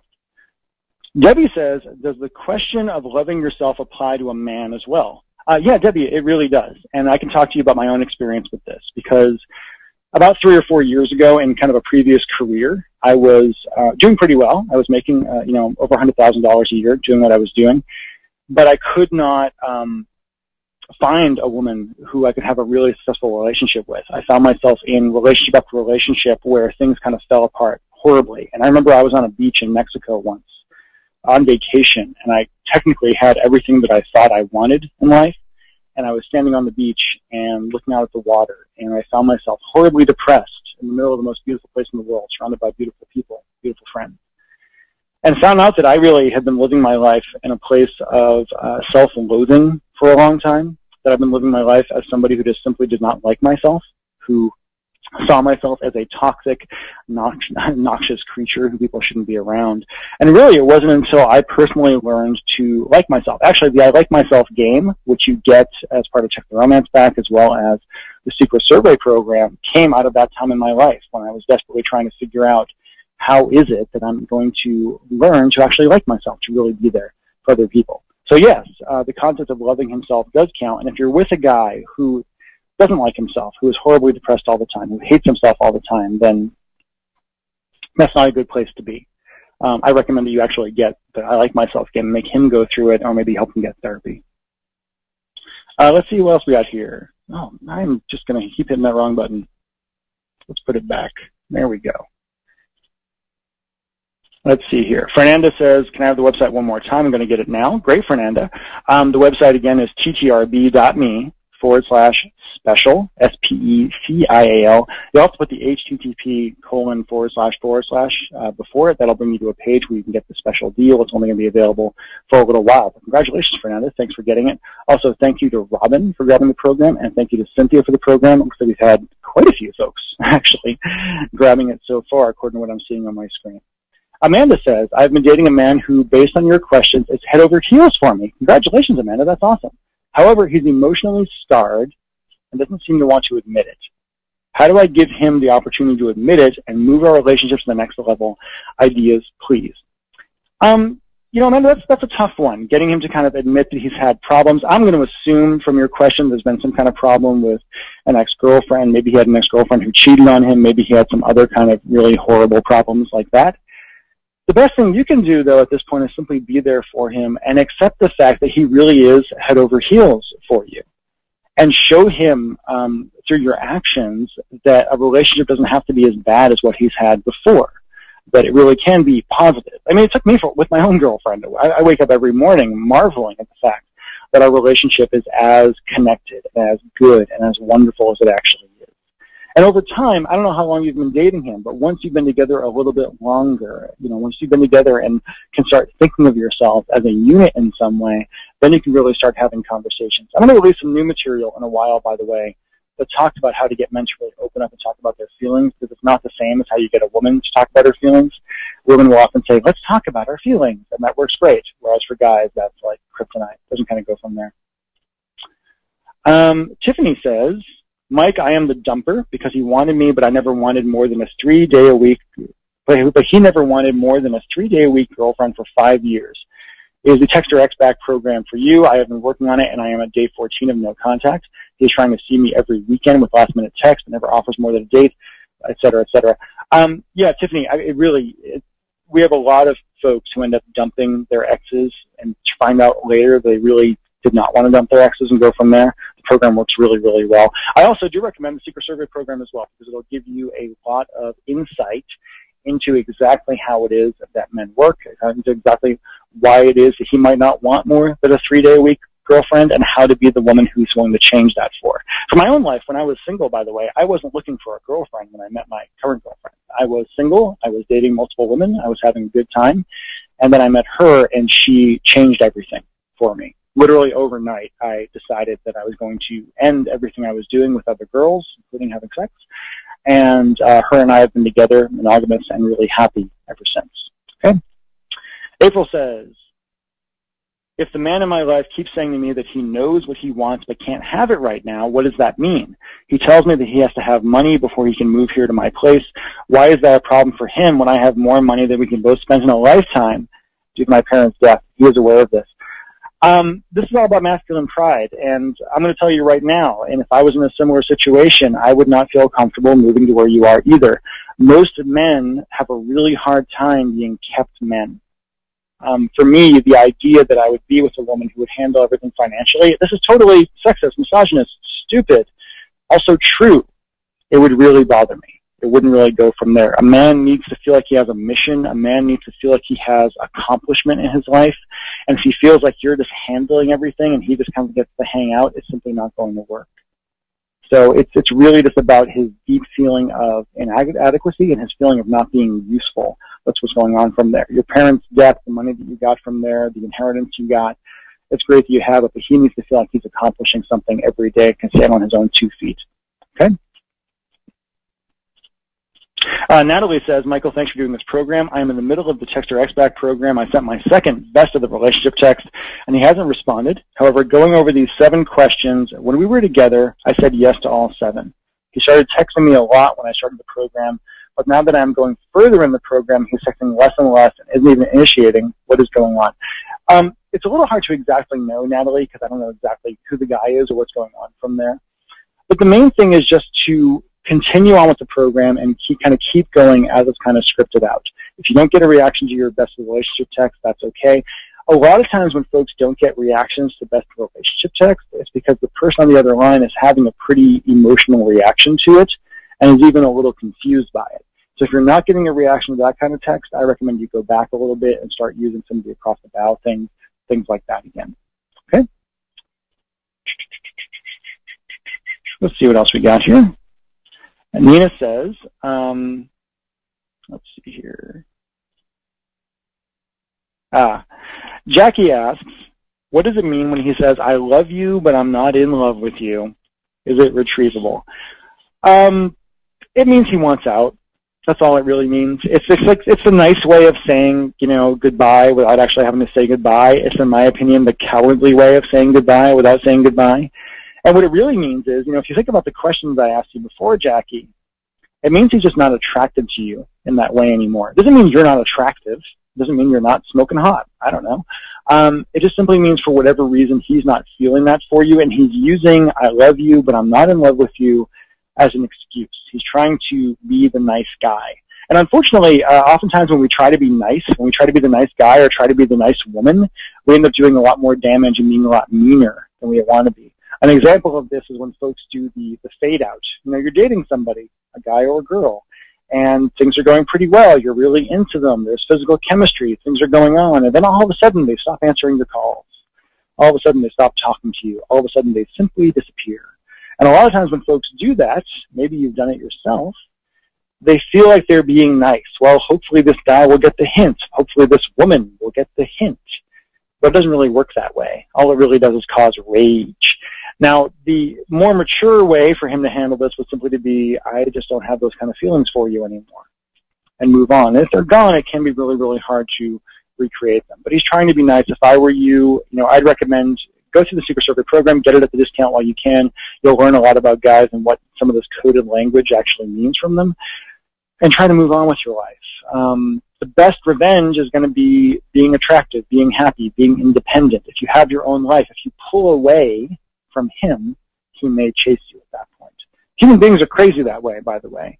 Our tendency is always to chase things that run away from us. I don't know if we're wolves or what, but if you actually just kind of be okay with that, if you just kind of tell him, yeah, I totally understand. I'm not really feeling that for you anymore either, and walk away, it's totally possible he'll reverse himself. Yeah, that sounds like game playing, but it also works. So there we go. AM says this link does not work. Are you sending the link to our email? The link should be working well, but let's see here. Let me type it into the button here. Hey, Dan, if you're listening, can you double check and make sure the link is working properly? me/special. I linked it right there. Let's see if it opens up or not. We're going from there. What does respect for a man look like is what Lisa just asked. Respect to a man looks like a woman who appreciates him for who he actually is and appreciates what he accomplishes. A really simple example would be, in my own relationship, when me and my girlfriend do occasionally have problems, it's because what happens is I live a pretty good life. I have a business. I have a lot of great friends. I get to travel. I get to do things like that. And occasionally she'll say, well, Michael, you don't load the dishwasher the way I want you to load the dishwasher, right? And to me, that's just kind of like a kick in the balls in a way, because I feel like, hey, I do all these great things. I make a good living for us. I do all this other kind of stuff. And for whatever reason, she's focusing on these small things instead. And I think a lot of women actually do that. A lot of women will focus on the things they don't like about a guy as opposed to focusing on the things they do like about a guy. And what a guy wants you to focus on is what he accomplishes. And the best way to get a guy to be the guy you want him to be is the carrot, not the stick. The best way to get a guy to be the guy you want him to be is to appreciate him for what he does right. Hey, you're a great dad. Hey, I really appreciate that you're so dedicated to music, etc. Complaining usually won't get you where you want to go, because all it makes guys do is turtle up. All it makes guys do is put this chitinous coverage over their heart and desperately try to hide from what's going on. Okay? Hey, if you're having trouble with that link, Dan, who works for me, just gave me a new one I'm going to post into the thing there. Let me see if I can actually copy it. There we go. I can. Great. Let's see here, all entire audience. So I'm just going to post that link down there. It's the longer version of the link, so you can still grab the program while we're talking. Stephanie asked, do these questions pertain to already married but separated? The questions about does he love you? Yeah, they do. I mean, is he giving you those kind of indicators? Stephanie, I would say if you're separated, he may not want to say things like, I love you, because maybe he's trying to kind of get away from doing that. But really, does he, just look at his actions, look at the way he's kind of working with you and go from there. Barbara says, I had a great guy that I pushed away. We are communicating again after a 3-month breakup. He scored a 7 based on our past history. I broke up with him. He doesn't trust me. Love for him now. What should I do to appreciate and respect him? Barbara, this sounds like a case where you're going to have to really work on your own actions and your own kind of way that you're reacting to him. Most likely it looks like a toxic insecurity problem to me kind of going on. So what I would do is you have to show him over time that you can be positive. And that's going to take a while. That's going to take a bit of work on your part to be telling him, hey, I really do appreciate you. I really do love you. Talk to him about what you really like about him and show him that you're not going to be focusing on the negative all the time from there. Nidhi says, will a man distance himself from the girl he loves if he is stressed or depressed? My boyfriend used to super love me, but now he is ignoring me since 15 days and gave the above 2 reasons that he's super stressed and depressed. Men are kind of single taskers, Nidhi. Guys do tend to focus on one thing at a time. There are certainly times when I'm working on a project, writing a book, doing things like that, where I'm not as really, available for my girlfriend as I would like to be. She usually calls me on and it kind of goes from there. So it could be true. It could also be that he's trying to pull away in some way. The best thing you can kind of do is kind of wait it out a little bit. And again, if you haven't read it, go get Make Him Beg to Be Your Boyfriend. It's a little ebook that we put up on Kindle. It's $3 on Amazon, and it gives you kind of a layout on exactly what you can do to get him to kind of chase you about you again a little bit from there. So Megan says, my guy hits 5 points. We haven't had sex, but I'm sure to be 6. We're 4,000 miles apart. He's a wounded bear, the wounded bear, and suddenly clammed up after some major life changes going on right now and threw in the towel. He said all he can offer me is his friendship. We just spent 5 days together while he was in town after the breakup, but no affection. But he still hits 4 of the points. How do I break through? And if I do the 30-day no contact period, do I ignore if he's still communicating with me? Yeah, Megan, you do ignore if he's still communicating with you. And the best thing you can do is essentially move on. I know that sounds awful. Hopefully, if you move on, it will inspire him to kind of come after you a little bit. With wounded bears, it can be a little bit more difficult. Sometimes they have really low self-esteem and going from there. But the best thing you can do is show that you are not waiting around for him. You are not being needy in that way. Susan says, is the program a download or CDs? Susan, it's actually a community, essentially. So what happens is after you go to ttrb.me/special, or if you go to whyhelies.com/order-confirmation, it's such a long word, you'll go to the program there. You'll be able to enter your credit card information, $6-7 right away. You'll then get sent a login name, and you'll use your email address. You'll get sent a login. You'll be able to go into the program. You'll get the first lesson right away, the second one tomorrow, etc., and you'll be able to go from there. I really like doing it that way because it creates a real community for everybody that's in the program. We've had, I think, 9,000 or 10,000 women who've gone through this program previously in the past, and they really help each other. They really support each other. My staff also goes in there. I occasionally go in there myself, and we'll actually just answer some questions, do what's going on from there. Let's see here. What if he wants to say he loves you, but you're not really ready to hear what he wants to say? It's interesting, Debbie. Debbie asks, what if he wants to say he loves you, but you're not really ready to hear what he wants to say? That's a really interesting question, Debbie. But I guess the question is, why aren't you ready to hear it? If you're not ready to hear it, it means you probably have some misgivings, or possibly you haven't been seeing each other for long enough for him to really be able to say that kind of thing. All you really have to say is, if he says I love you, or says something similar to it, say I really like you, I feel a lot of affection for you, and I think we're moving towards that, right? Leave the door open for kind of going to that direction without it actually having to be something you're doing right there. Let's see here. Lisa says, thank you so much for this. We'll go and purchase this now. Thank you so much, Lisa. I'm really glad you enjoyed the call. I enjoyed doing it for you, and I really hope you'll take advantage. Go to ttrb.me/special and get that discount. That'll only be available for as long as we're doing this call. Let's see. So Jen says, hi, Mike. First and foremost, thank you for presenting this webinar and for all of the hard work you've done. Let's see here. Oh, so basically she says she signed up for the Secret Survey program last week for 97, and I've been impressed so far. Great. So far, so glad you're enjoying it, Jen. Can I still receive the $6-7 discount? If so, how do I go about doing so?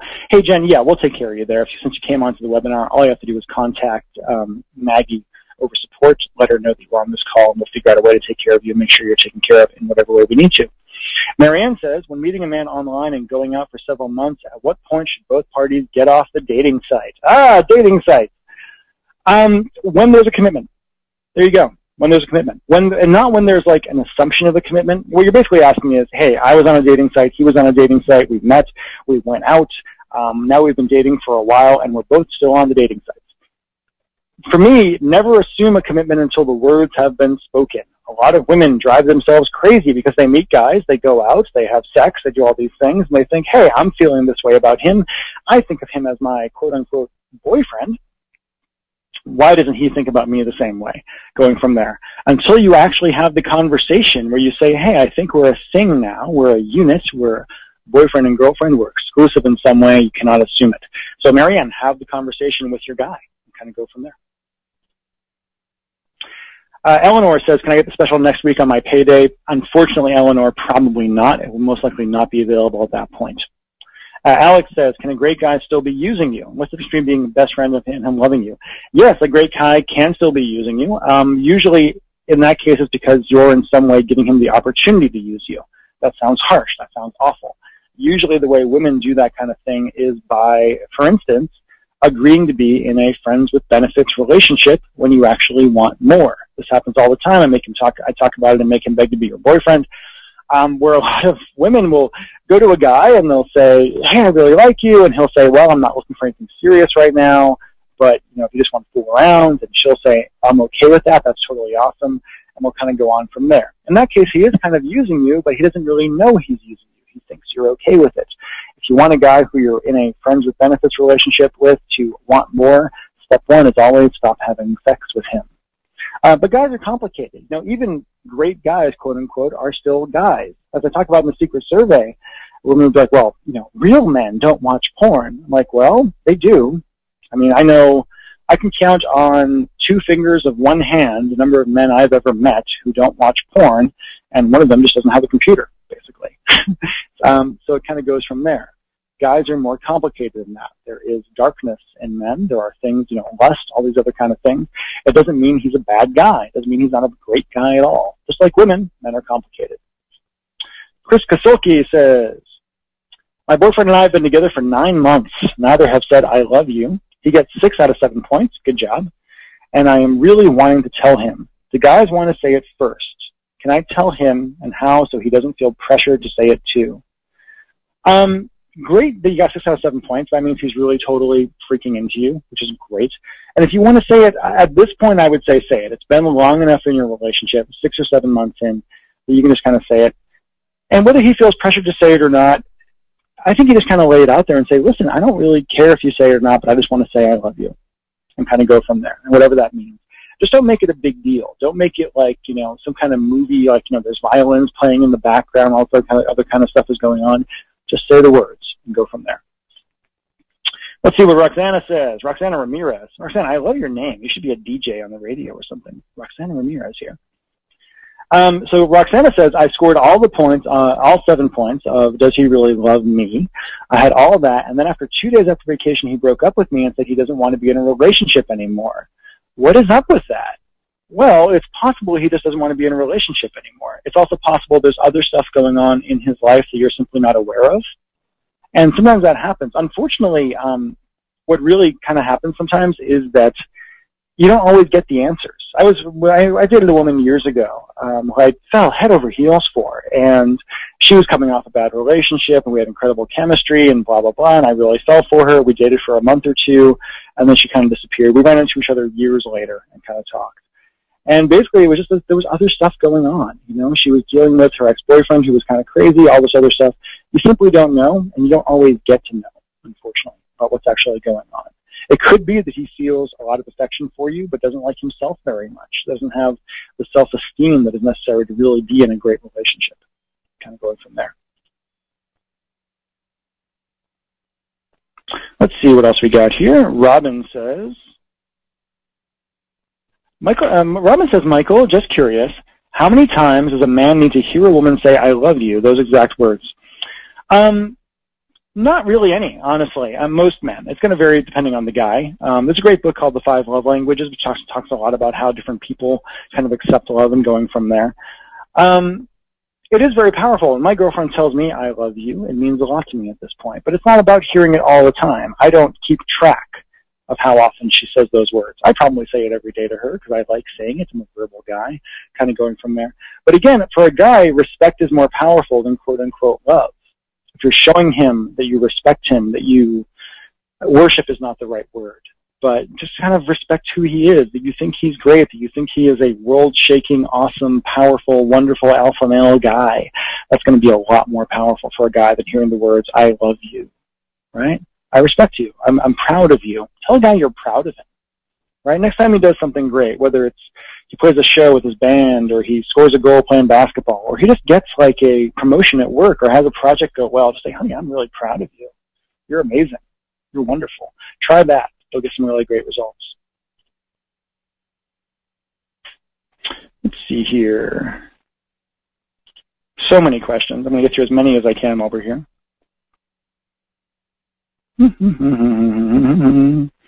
Let's see here. Vicky says she can't find the program. So again, Vicky, it should be TTRB. Let me just go here. Me / special. But let me just bring up the actual page you're going to go to on my screen here. Hopefully you can see it there. And here's the actual page that you'll go to. It's whyhelies.com /order-confirmation. You should also be able to get there by going to ttrb.me /special. Let me just double check that link for us. Special. Seems to be working for me. Yeah, there it is. So ttrb.me /special or whyhelies.com /order-confirmation. We'll do the job from there. Let's see what other questions we got here. I'm dating a man who is in the final stages of divorce, and he has a young children that he has not been comfortable introducing me to yet.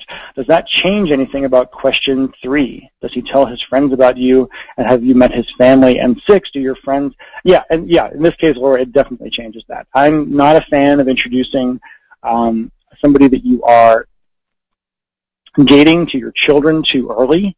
It can be really devastating to children to have somebody coming into their life and then exiting again. You know, if you date somebody and maybe it works out for a while and then a month or two they're gone, that can be really, really tough on kids. So that is definitely a special circumstance for question 3 and for question 6 about, do your friends know him and things like that. I wouldn't worry about in that case. A guy who is not willing to introduce you to his kids too early is a good sign to me, a really good sign. Jessica says, if a man asks for space, does that mean he doesn't love you? Not necessarily. It might mean that he needs some space. It might mean that you are too codependent in some way. It might mean that he's too codependent in some ways. It doesn't necessarily mean that at all. It could be coded language for saying that he's not really into you, but that's going to take more information to really find out.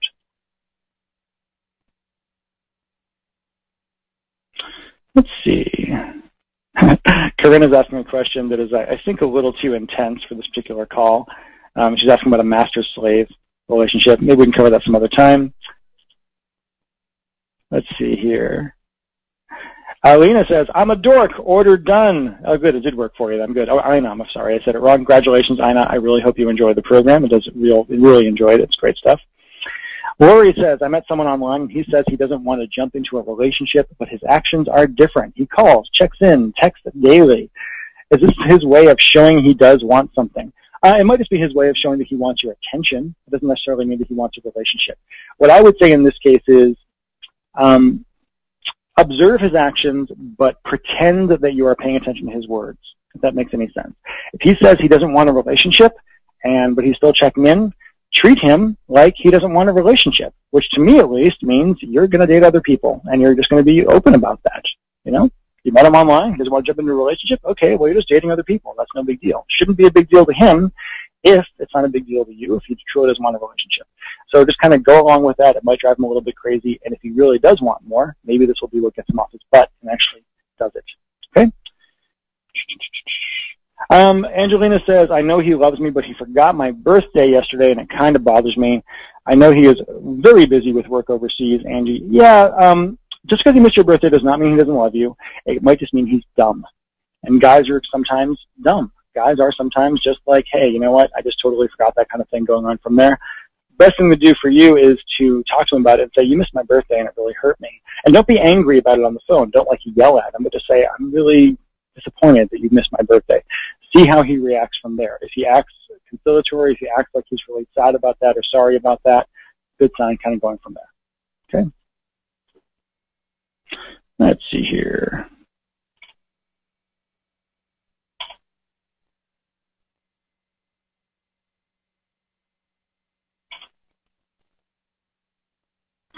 So Julie says, I had a guy I was dating that got about a 5, but he only emailed me, and I felt I couldn't get to know him without at least a couple of phone calls. If he had douchebag or was, as he said, I was too needy. If you've never talked to him on the phone, he might not even exist, Julie, unfortunately. Impossible to know. If a guy is, listen, if you meet a guy online, you're chatting back and forth, you meet him on World of Warcraft, for God's sake, whatever it's going to be. If he's not willing to get on the phone with you, something fishy is going on. He's probably not who he says he is in whatever way. It's kind of going on from there. If somebody's not willing to either talk to you on the phone or have a video Skype chat or do something where you're actually going to be there with each other, then it's just not. Something just odd is going on. He's probably a douchebag, or maybe he's who knows what else. If he's telling you you're too needy, that seems a little bit strong to me at this point. But it's not too needy to say you want to talk to a guy on the phone. Okay? How long is the special till? We're going to have the special for about probably till tomorrow morning or so. I'm going to leave it going for tonight, so you can everybody that wants to grab this special can go. We've done quite a few so far. Yeah, Jane, I see you just grabbed it. Another Robin, another Roxanne, a woman named Stephanie. Stephanie is a weird name. A bunch of people are grabbing it right now. The link, again, should be ttrb.me/special. I've checked it on my side a couple times. If you can't get it there, if you look on my screen, it's whyhelies.com/order-confirmation. That will go to the actual page that gets you what's going on from there. Vicky just says, awesome webinar, thank you. Place my order. Thank you so much, Vicky. I really appreciate it. And I can't wait to see you inside the Secret Survey program.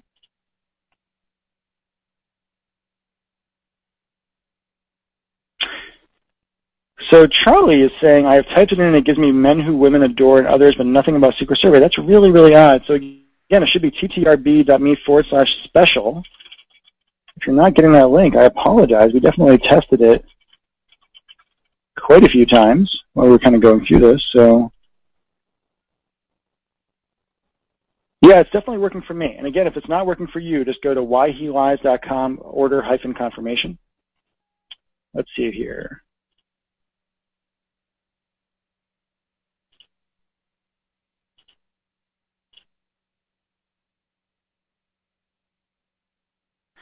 So Louise says, I am devastated because I got 7 points. Oh, yeah, also another link that will work is ttrb.me/the-truth.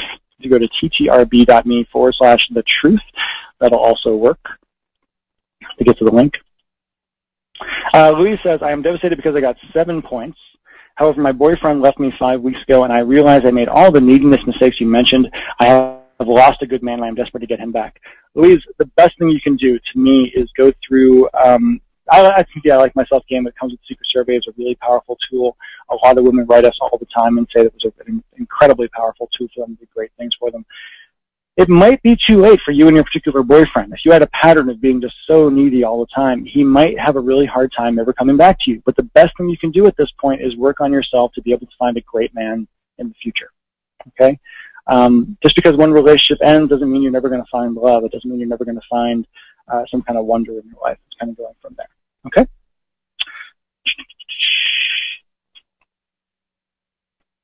Let's see here. What else we got? So many questions. Long-distance relationships, good or bad? You know, personally, I was always kind of against them.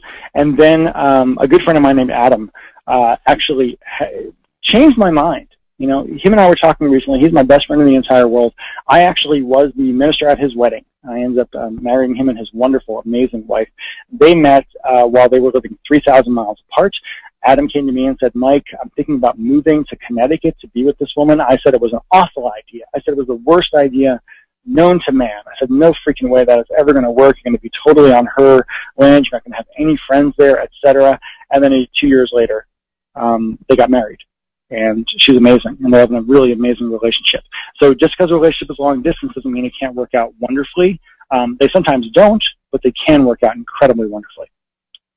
Sepida says, can you use the 7 questions as a test to see if your ex loves you and if you should text them again? Yeah, you can, but Sepida, pay attention to how your ex was acting during your actual relationship as well as now. Obviously, you're not having sex anymore. I hope you're broken up. But, yeah, you can use those questions in that way.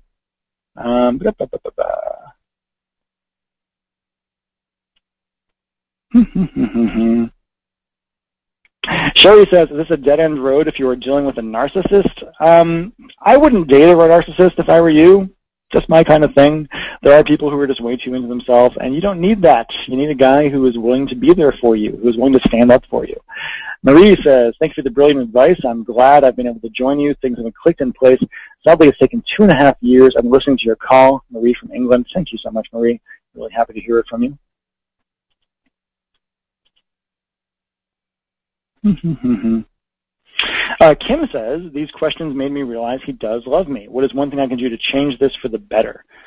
Change your relationship with him? The main thing is just to wake up in the morning and tell yourself, I know he loves me. Right? I know he loves me. If you just wake up every day and know that he loves you, that he has shown you that he loves you, even if and that anxiety, that insecurity you're feeling is not necessarily realistic, it's not really something you need to worry about, then good things will happen from there. Angela says, met my guy when he got divorced 2 years ago. He has been pretty depressed, but he keeps reaching out to me. It's always great when we are together. Using Text the Romance back lately has really got him to open up.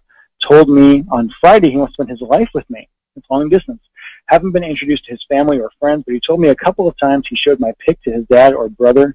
Is it just a matter of time for him to be ready for a new, fully fledged relationship? My gut says yes, but it's been a tough 2 years. Angela, never wait around. Waiting around just builds resentment. And it might be that he's a fantastic guy. It might be that he is going to be a guy who is really going to be the one for you in the future. But the best way to motivate somebody is not to stand still. If you want somebody to chase, you got to run first. If you're just sitting there letting him have the current setup, he's probably never going to change it. He's not going to wake up one day and say, hey, I realized something. I love you more than anything. I want to be with you for the rest of my life. Okay?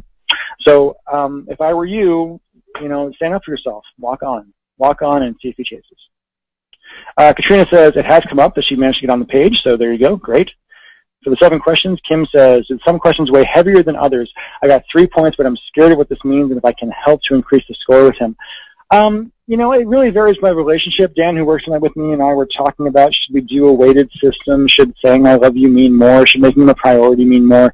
It seemed to me that it got too complicated. 3 to me, you know, maybe he cares about you, but he's not in an emotionally mature enough place to really be your man.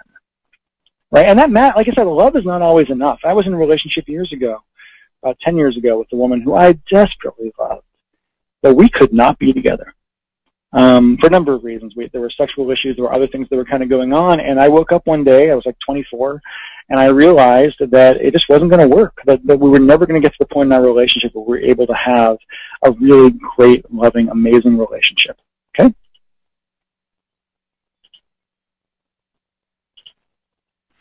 Let's see, we have so many questions. Let me find a couple good ones here. So Kara from New York City says, that's where my brother lives. That's where my nephew is going to be born in about a month. So Kara, I love New York.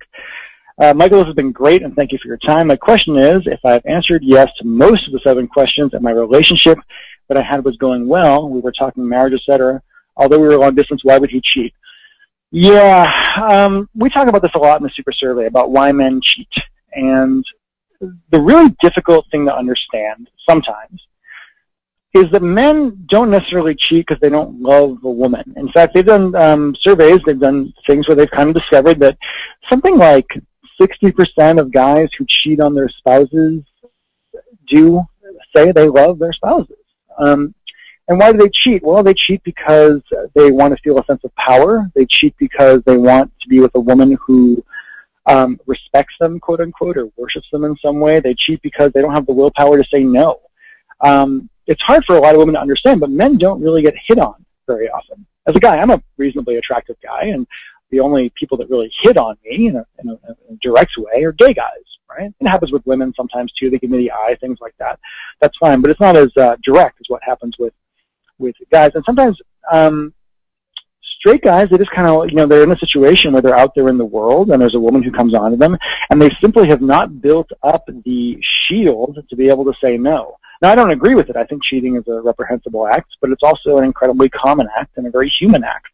Monogamy is not necessarily a natural human state. I think monogamy has a lot to offer. I'm in a monogamous relationship myself, and I love it. But it's work. It kind of goes from there.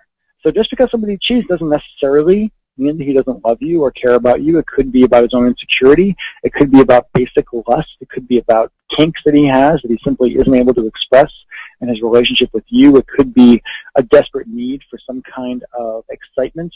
You know, Kristen Stewart, the girl from Twilight, cheated not too long ago. And for me, I think that was really just because she, everything in her life was too easy in a way. She has, you know, way too much money, way too much adoration. She can't go to the supermarket by herself anymore. She was probably just bored in a lot of ways. I don't think that's a great thing to do. The more mature thing to do would have been to talk to her boyfriend about it and kind of go from there.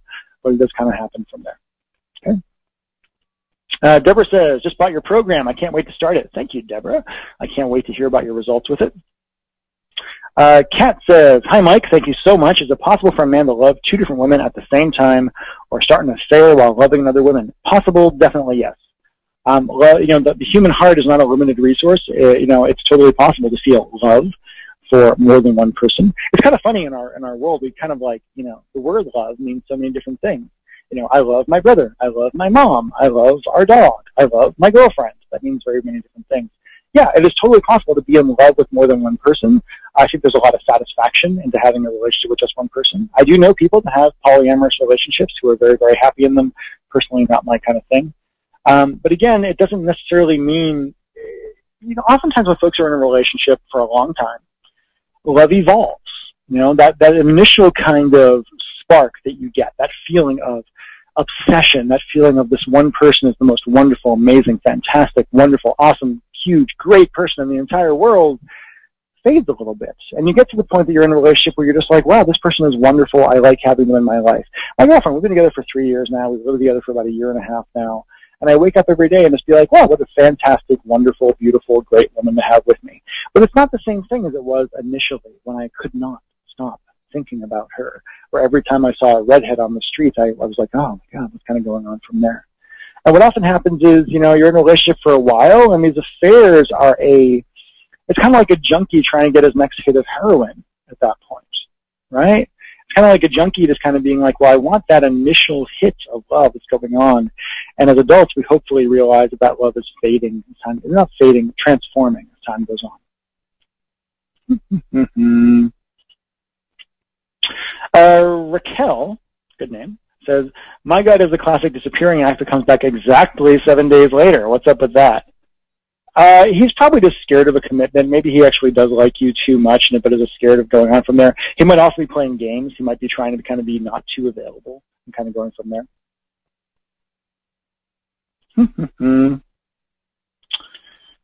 Jackie says, thanks. Thank you, Jackie. Marie Beckman says, thank you for the brilliant advice. I'm glad I've been able to join you. Things have clicked into place. Fantastic. I think we actually got your question before. Charlie Smock says, I just turned 56 and was told by my boyfriend that he needs his space, but doesn't want to end the relationship. What do you make of that?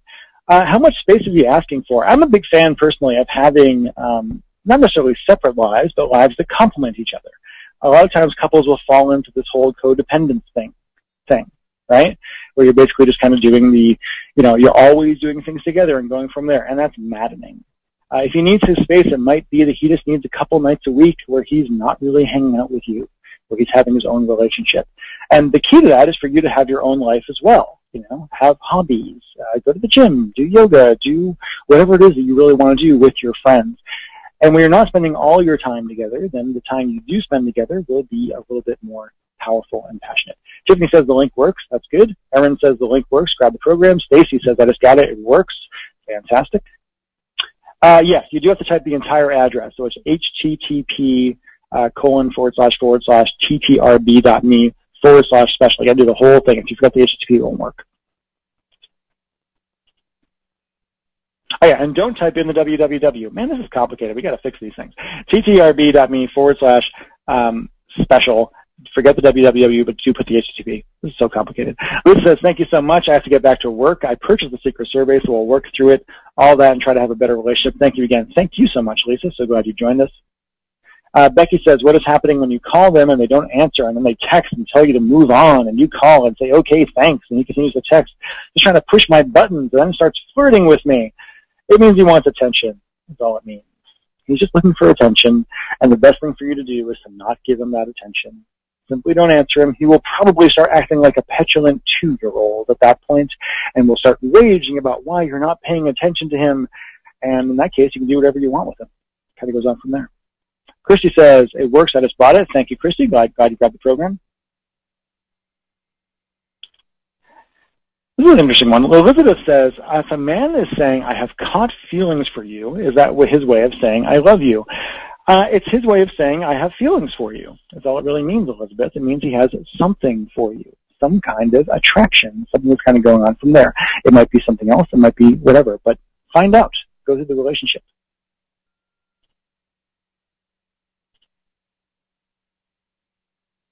So Marianne says the link in Google Chrome is not working. If it's not working, go to whyhelies.com/order-confirmation.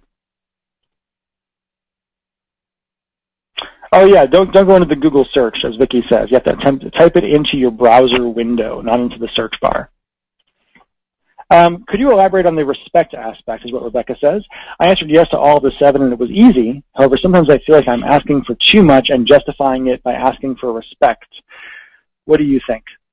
If he's showing you that he loves you, if you really do know that he loves you, then you're getting a lot of respect. If he's really in your corner on things. You know, I really wish I could do a program for guys where someday I'm going to do a program for guys on how to be a fantastic boyfriend. I'm just going to do it. I got to figure out how to sell it, because what guys want to buy is how to get women to be addicted to you sexually, which is unfortunate, because I want to sell them how to, you know, really have a great relationship. But sometimes you have to kind of do these things. To me, the respect thing, you know, asking for respect, I think you just got to realize that he's giving you what he can give you, and you have to accept your partner for who your partner actually is. That's the key to happiness in relationships, by the way. The key to happiness in relationships is to accept your partner, whoever they are, for who they are, and to realize they're not going to really change that much. Now, they might change. They get older. People evolve in some way. But they're not necessarily going to want to change. They're not necessarily going to change the way you want them to change from there. Elise says, I can't find the link. Again, Elise, that link is whyhelies.com/order-confirmation. Candy just said the link works, and she grabbed the program. Great. Corinne says, I'm in an unconventional relationship. I know he's dating many other women besides myself, 7 to 8, and I am good friends with one of them. This is another one of those slave master things. Yeah, Corinne, sorry, that's really kind of beyond the scope of what we're able to do in this particular call.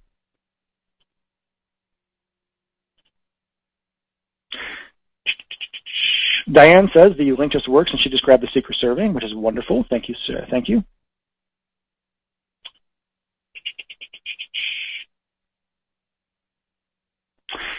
Daisy says, in your special offer, does the recurring fee of $15 happen after? Yeah, we do offer a ongoing program for $15 a month after you get the secret survey. It is not required. You will not be billed additionally just for buying the program, and that happens after the first month, yes.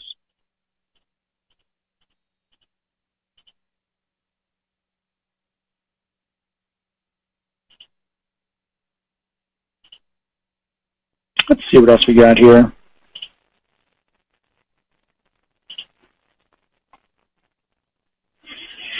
Tia says, is it possible for a man to love you and not be emotionally ready to be in a relationship right now? I reconnected with my first love a few years ago. He did all of the things you talked about.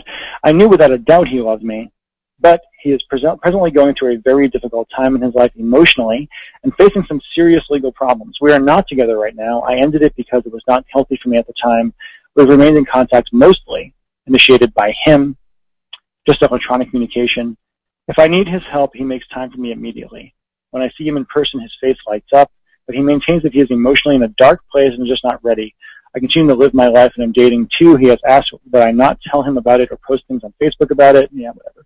He admits to following my life through Facebook. Does this man love me? And it's just like, you know, he's depressed is all there really is to it. He has low self-esteem is all there is to it. He's down on himself. He doesn't feel like he is worthy of you in some way. And I personally don't think you should be worrying about what he wants or thinks about. If you're dating other people and you want to post about Facebook on it, post about Facebook on it. He doesn't have a right to tell you not to, kind of going from there. Hopefully, maybe you might be able to get him to kind of step up a little bit. He needs therapy, though. It sounds like he needs somebody to kind of talk to. He needs somebody to help him get out of that. He needs to feel like more of a man again. And it's not your responsibility. As I said before, you can't make him happy, and you can't wait around for him.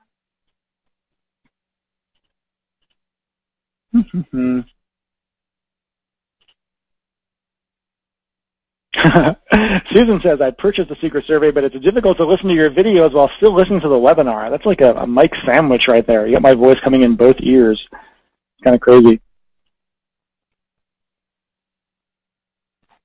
Let's see here. I'm just trying to get like kind of the questions that I think are the most applicable to the most people. We're going to finish up in just a few minutes here.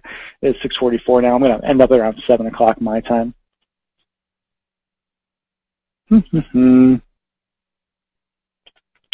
Does the secret survey apply to men who are in prison who you're in a relationship with? That's from Karen Abbey. Yeah, as much as it can. I mean, obviously you're not going to be seeing him physically as much and things like that. But yeah, it does actually apply in that exact same case. Is he talking to the people that he interacts with on a daily basis about you? Obviously guys who are in prison are in a very intense situation, kind of going from there, but these same kind of basic principles apply.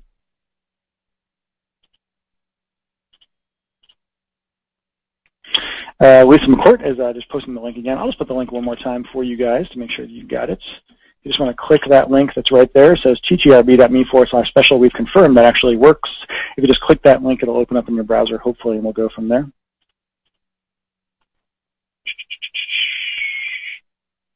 There's someone named Jack on the line. I can't tell if it's a guy named Jack or a woman named Jack, but it's pretty funny. Hey, Jack, I'm not going to cover guy kind of stuff on this particular call because this call is for women. Amma Ober, I can't even say your name. I am partially Lebanese by background, but I still can't say your name, I'm afraid. But Amma says, do these tips work for men from diverse cultures, such as Arabs, Indians, Chinese, etc.? Is not a man's mentality greatly shaped and influenced by cultural norms and values? Yes, it is, and yes, this stuff still works. Now, granted, I'm American, I write as an American, so probably a Western European / American thing is going to be there. But I've had many, many women from around the world, from Arab cultures, from Indian cultures, Chinese, etc., use our stuff and have really, really great results. You may need to do some kind of editing or changes to what's kind of going on there for your own situation. But fundamentally, men are men, and what we want is the same. We all evolved from the same genetic stock, kind of going on from there.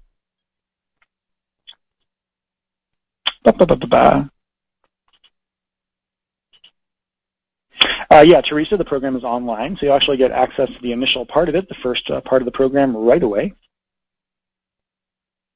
Francine says she found it, got the program. Thank you very much, Francine. Glad you're going to join us. I can't wait to hear about your results.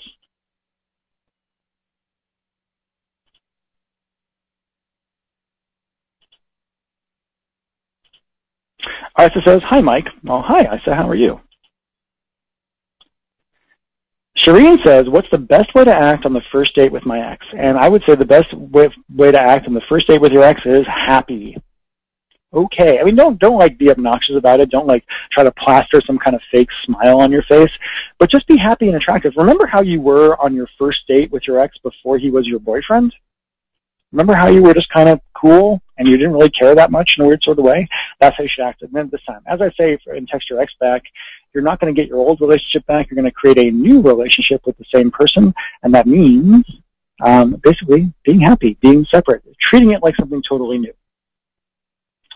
Isa says, how can I stop being so needy? It takes work, Isa. I recommend the I Like Myself game. That's the tool that I have for you in there. And then there's a lot of other material you can kind of cover. I think maybe therapy is always a good kind of option for that kind of thing. But the main thing is just waking up every day and use those 7 questions and say, you know what? I know he loves me, and I'm fine with that. I don't need more. Candy asks what a wounded bear is. A wounded bear, I think I talk about that in Make Him Beg to Be Your Boyfriend, maybe in Text Your Ex Back. I forget. I read a lot of this stuff. And a wounded bear is basically a guy, usually in his 40s or 50s, you know, a little bearish in a way, who was in a relationship and got divorced or broke up in some way. And it's just like he's a big, strong guy who just is emotionally tender in some way. And we all know these guys, you know.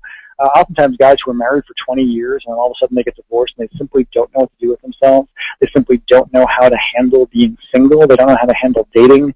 And oftentimes wounded bears will either rush into a new relationship and try to get married right away because they don't like being alone, or they'll just be really, really sensitive because guys don't learn how to handle our emotions as well as women do. You know, the only emotions that guys are culturally allowed to have are like anger and lust, I guess.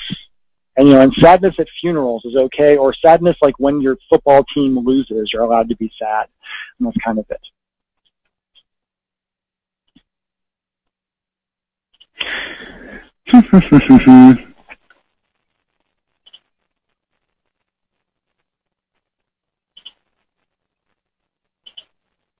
Just a few more here before we finish up.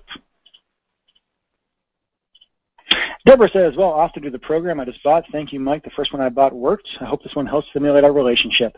Yeah, Deborah, I think you're going to be really, really happy with it. It can be kind of tough material, as they say, but I think you'll get a lot out of it. Marianne, yeah, you should just be able to go to ttrb.me/special, or you can go to whyhelies.com/order-confirmation.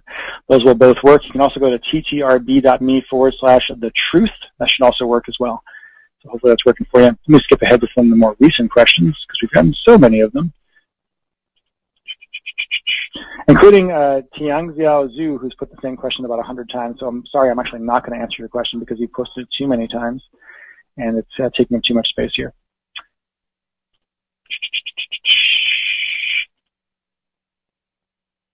Oh, so Jessica wants to know, can you elaborate on the whole stop sleeping with him issue? Yeah, if you're in a friends with benefits relationship, I have personally been in these relationships in the past, and I really enjoy them because I'm a guy, and that's, you know, it's like, hey, I had a really awesome, beautiful, wonderful, attractive female friend who I also got to have sex with, and we weren't dating.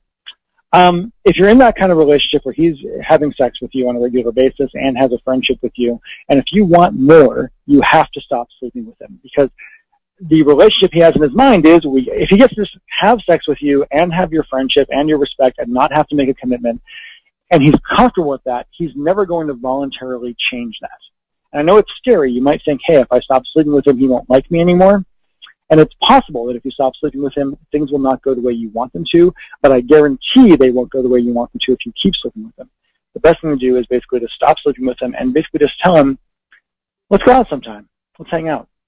Kind of go from there. If he's a good guy, he'll be open to it, or he'll tell you, hey, I'm not interested in you as a girlfriend.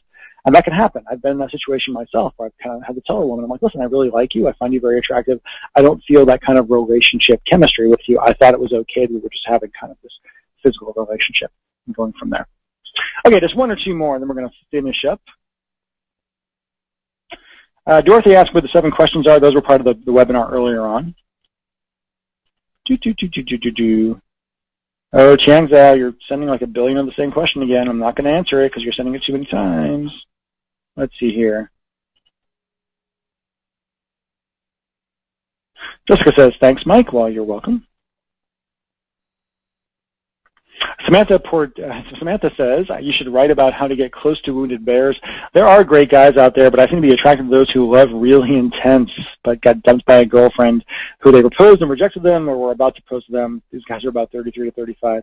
There's a lot of guys out there. Now, it might be, Samantha, that you give off some kind of caretaker thing. Maybe there's something about you that those guys are attracted to, or maybe you're attracted to guys who need to be taken care of in some way. It's important to just kind of understand that about yourself.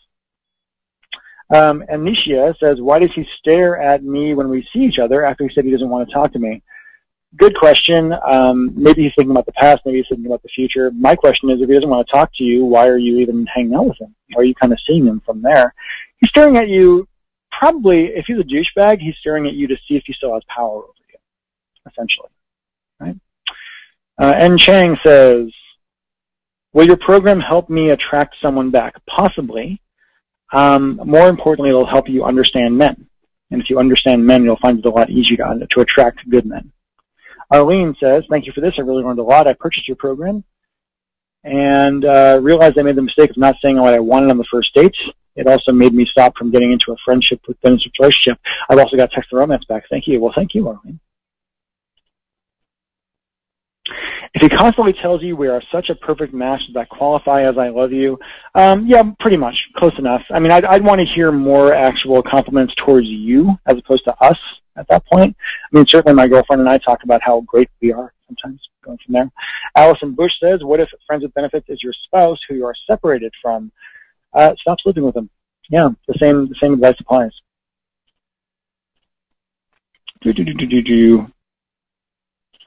Stephanie says, thank you for the time. Appreciated the info, and I'm excited to get into the new stuff I just ordered. My comment question was sort of all over the place, really liking where I wanted to go with it. I'll continue to work on me and maybe get to a more pointed question later. Thank you again. Well, thank you, Stephanie. I'm really proud of you for taking this step, and I hope it works out extremely well for you. Isn't there something to be said about intuition? Andrea says, isn't there something to be said about intuition? Maybe he doesn't love you. Maybe he's just staying with you because he doesn't want to pay for the divorce. Yeah, there is something to be said for intuition, but intuition, what is intuition actually is really just subconsciously seeing signals, right?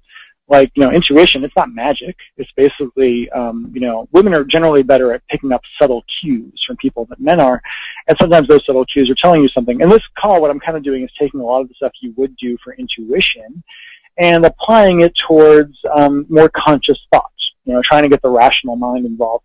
Humans aren't that rational in a lot of ways, so that can be a little bit funny, but we're just kind of going from there. If you do have what I would say is if you have a deep feeling in your gut that he doesn't love you, then you're probably right. But a lot of times women fall into this case where they just feel this twinge of anxiety, of insecurity. And there's a difference between insecurity and certainty, right? Like if you're with a guy who's constantly talking about other women, who never gives you a compliment, who never looks at you with any kind of desire, who makes you feel ashamed, blah, blah, well, then you don't want to be with him, right? Then your intuition is 100% kind of on from there. So I think intuition and what I'm talking about here are in no way incompatible.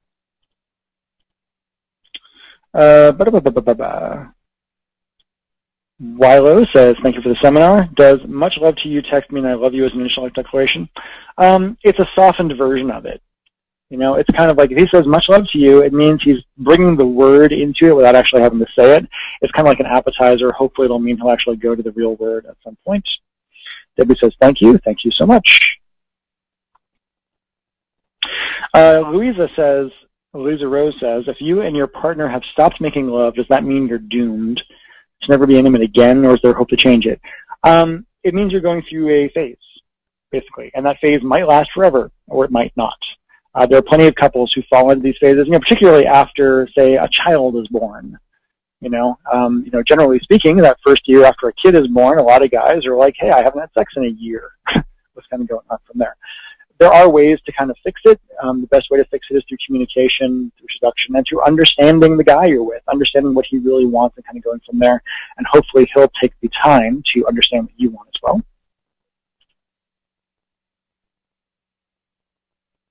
How do you know if a man, here's a great one. Deanna Grove says, how do you know if a man is faking by reading, taking webinars of what he's supposed to say or is being genuine?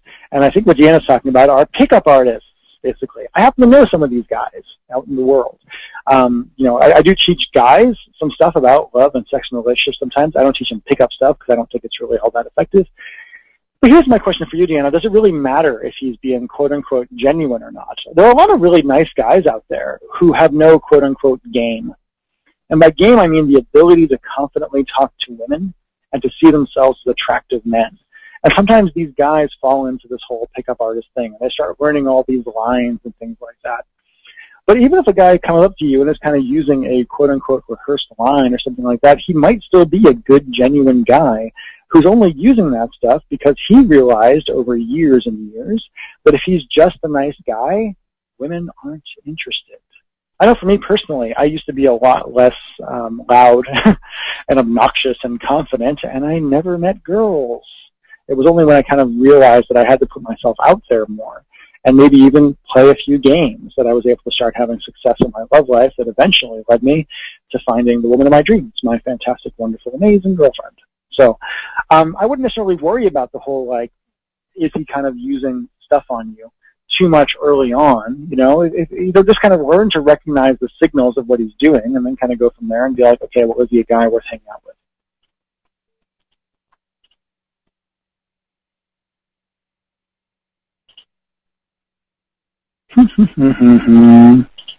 Almost done here. We're going to finish. I'm going to do two more, and then we're going to finish up, okay? Because there's still 500 people on the call here, so obviously you want to keep hearing. Tracy says he continues to see other women. Well, yes, but Tracy, why? To me, that means you haven't defined the relationship properly, or he doesn't want something more serious. And you have to kind of either be okay with that and be like, okay, he doesn't want anything serious, so I'm going to date other people and try to find what I want, or simply stand up for yourself and say, listen, I really like you, but I want a monogamous relationship. And if he says, hey, I like you too, but I don't want a monogamous relationship, you have to be willing to walk away at that point, if that's what you really want. If you're okay with having more of an open kind of thing, then go ahead and keep doing it. It sounds to me like you're not okay with it. And if you're not okay with it, you have to speak up about it. He's not going to just magically change his mind, okay? Karen says, I'm looking forward to finishing the Text Your Ex Back program and just purchased the Secret Survey program. I just want to move on in my life and find out what I really want. Great job, Karen. Thank you so much. One of my favorite things to hear, actually, from Text Your Ex Back is, I love hearing from women who say, hey, I got my ex back. I also love hearing from women who say, I realize I don't want my ex back, and I've moved on.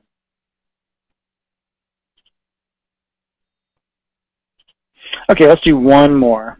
Andrew says, thank you for the program. Susie says, thank you for the program. Let's find one more.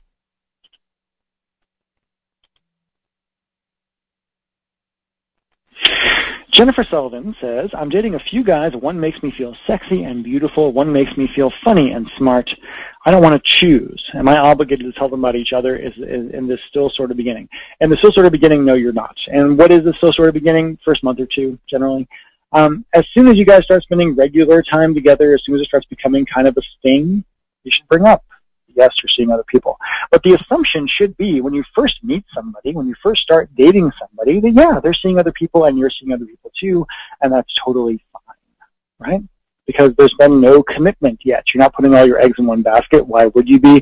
In fact, being somebody who has options is actually a really good thing, okay?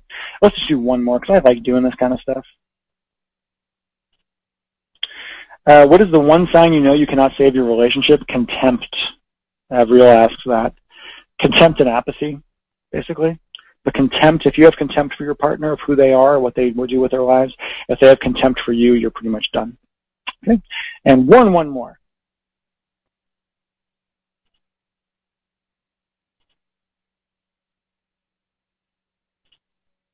Here's a good one. Sharon says, how to handle nasty talk when we fight. Sharon, okay, here's what I do. And granted, me and my girlfriend don't fight that often because we do a lot of work to make sure that we don't. But I just what I usually do is just say, I'm not interested in having this conversation. Like, if it's going to become nasty, refuse to have the conversation, basically.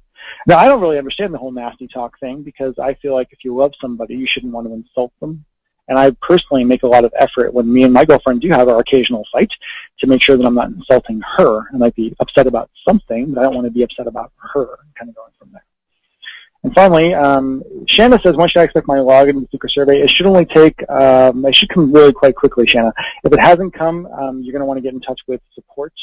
Go to support at Text the Romance Back or support at whyhelies.com and tell Maggie that you haven't gotten your login and we'll take care of you. Sorry about that. The technical aspects do occasionally get a little bit weird. You can also check your spam folder and it might be in there and you'll want to whitelist that particular thing. Okay, so finally, oh, here this is the question. Allison says, I just have to say you rock. Well, thank you. I do play drums, so I do make the music sometimes. Thanks again for making this your life mission. I hope my marriage is one that is saved because of you. Allison, I hope your marriage is one that is saved as well, and if I can help, that is awesome.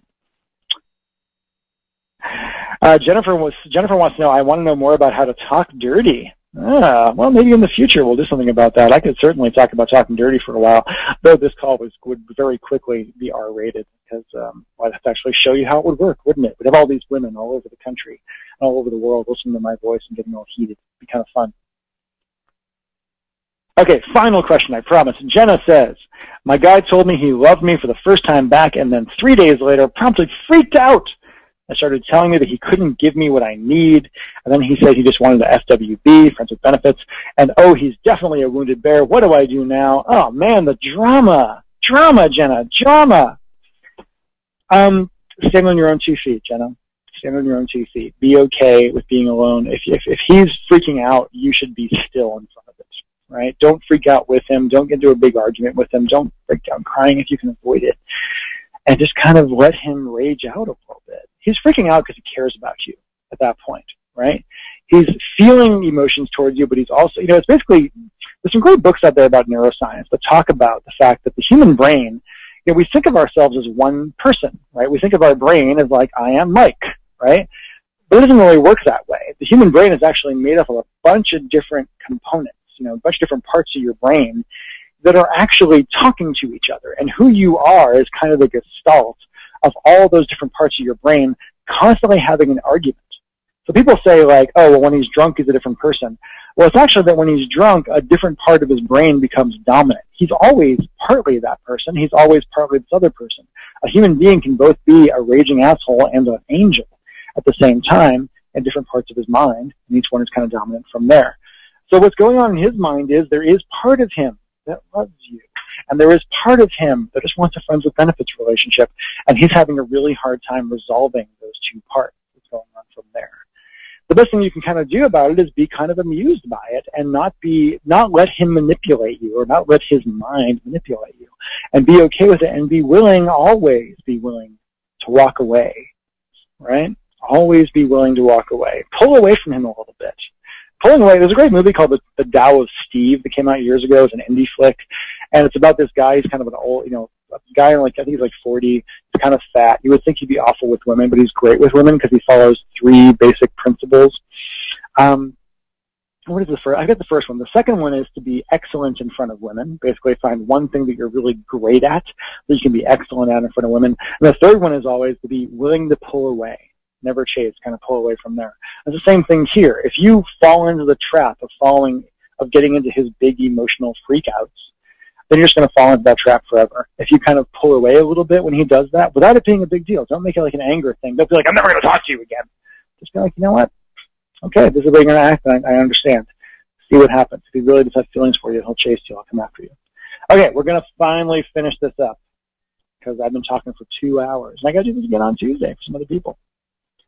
Kathy says, thank you for doing this webinar. I got the secret survey, checked the romance bag, downloaded Make Him Beg from Amazon, etc. I'm sorry, I can't answer your question. I promised I was kind of done. But Kathy, thank you so much for being a customer and a friend, and thank you so much for investing in yourself and doing these kind of things. And I got to go. Okay, so thank you so much for being on here. I really hope you guys enjoyed this. If you enjoyed the webinar, I'd be really personally very thankful if you go onto the Facebook page, which is Facebook, ttrb.me/Facebook. And if you would go on there and just tell people what you thought about the call, what you got out of it. I hope you really enjoyed it. I enjoyed doing it for you. And if you grab the program, I see hundreds of you did grab the program, which is really awesome. I really cannot wait to hear about your success with it. And I look forward to giving you more great stuff in the future. Thank you guys so much for being here. I really appreciate all of you. Bye-bye.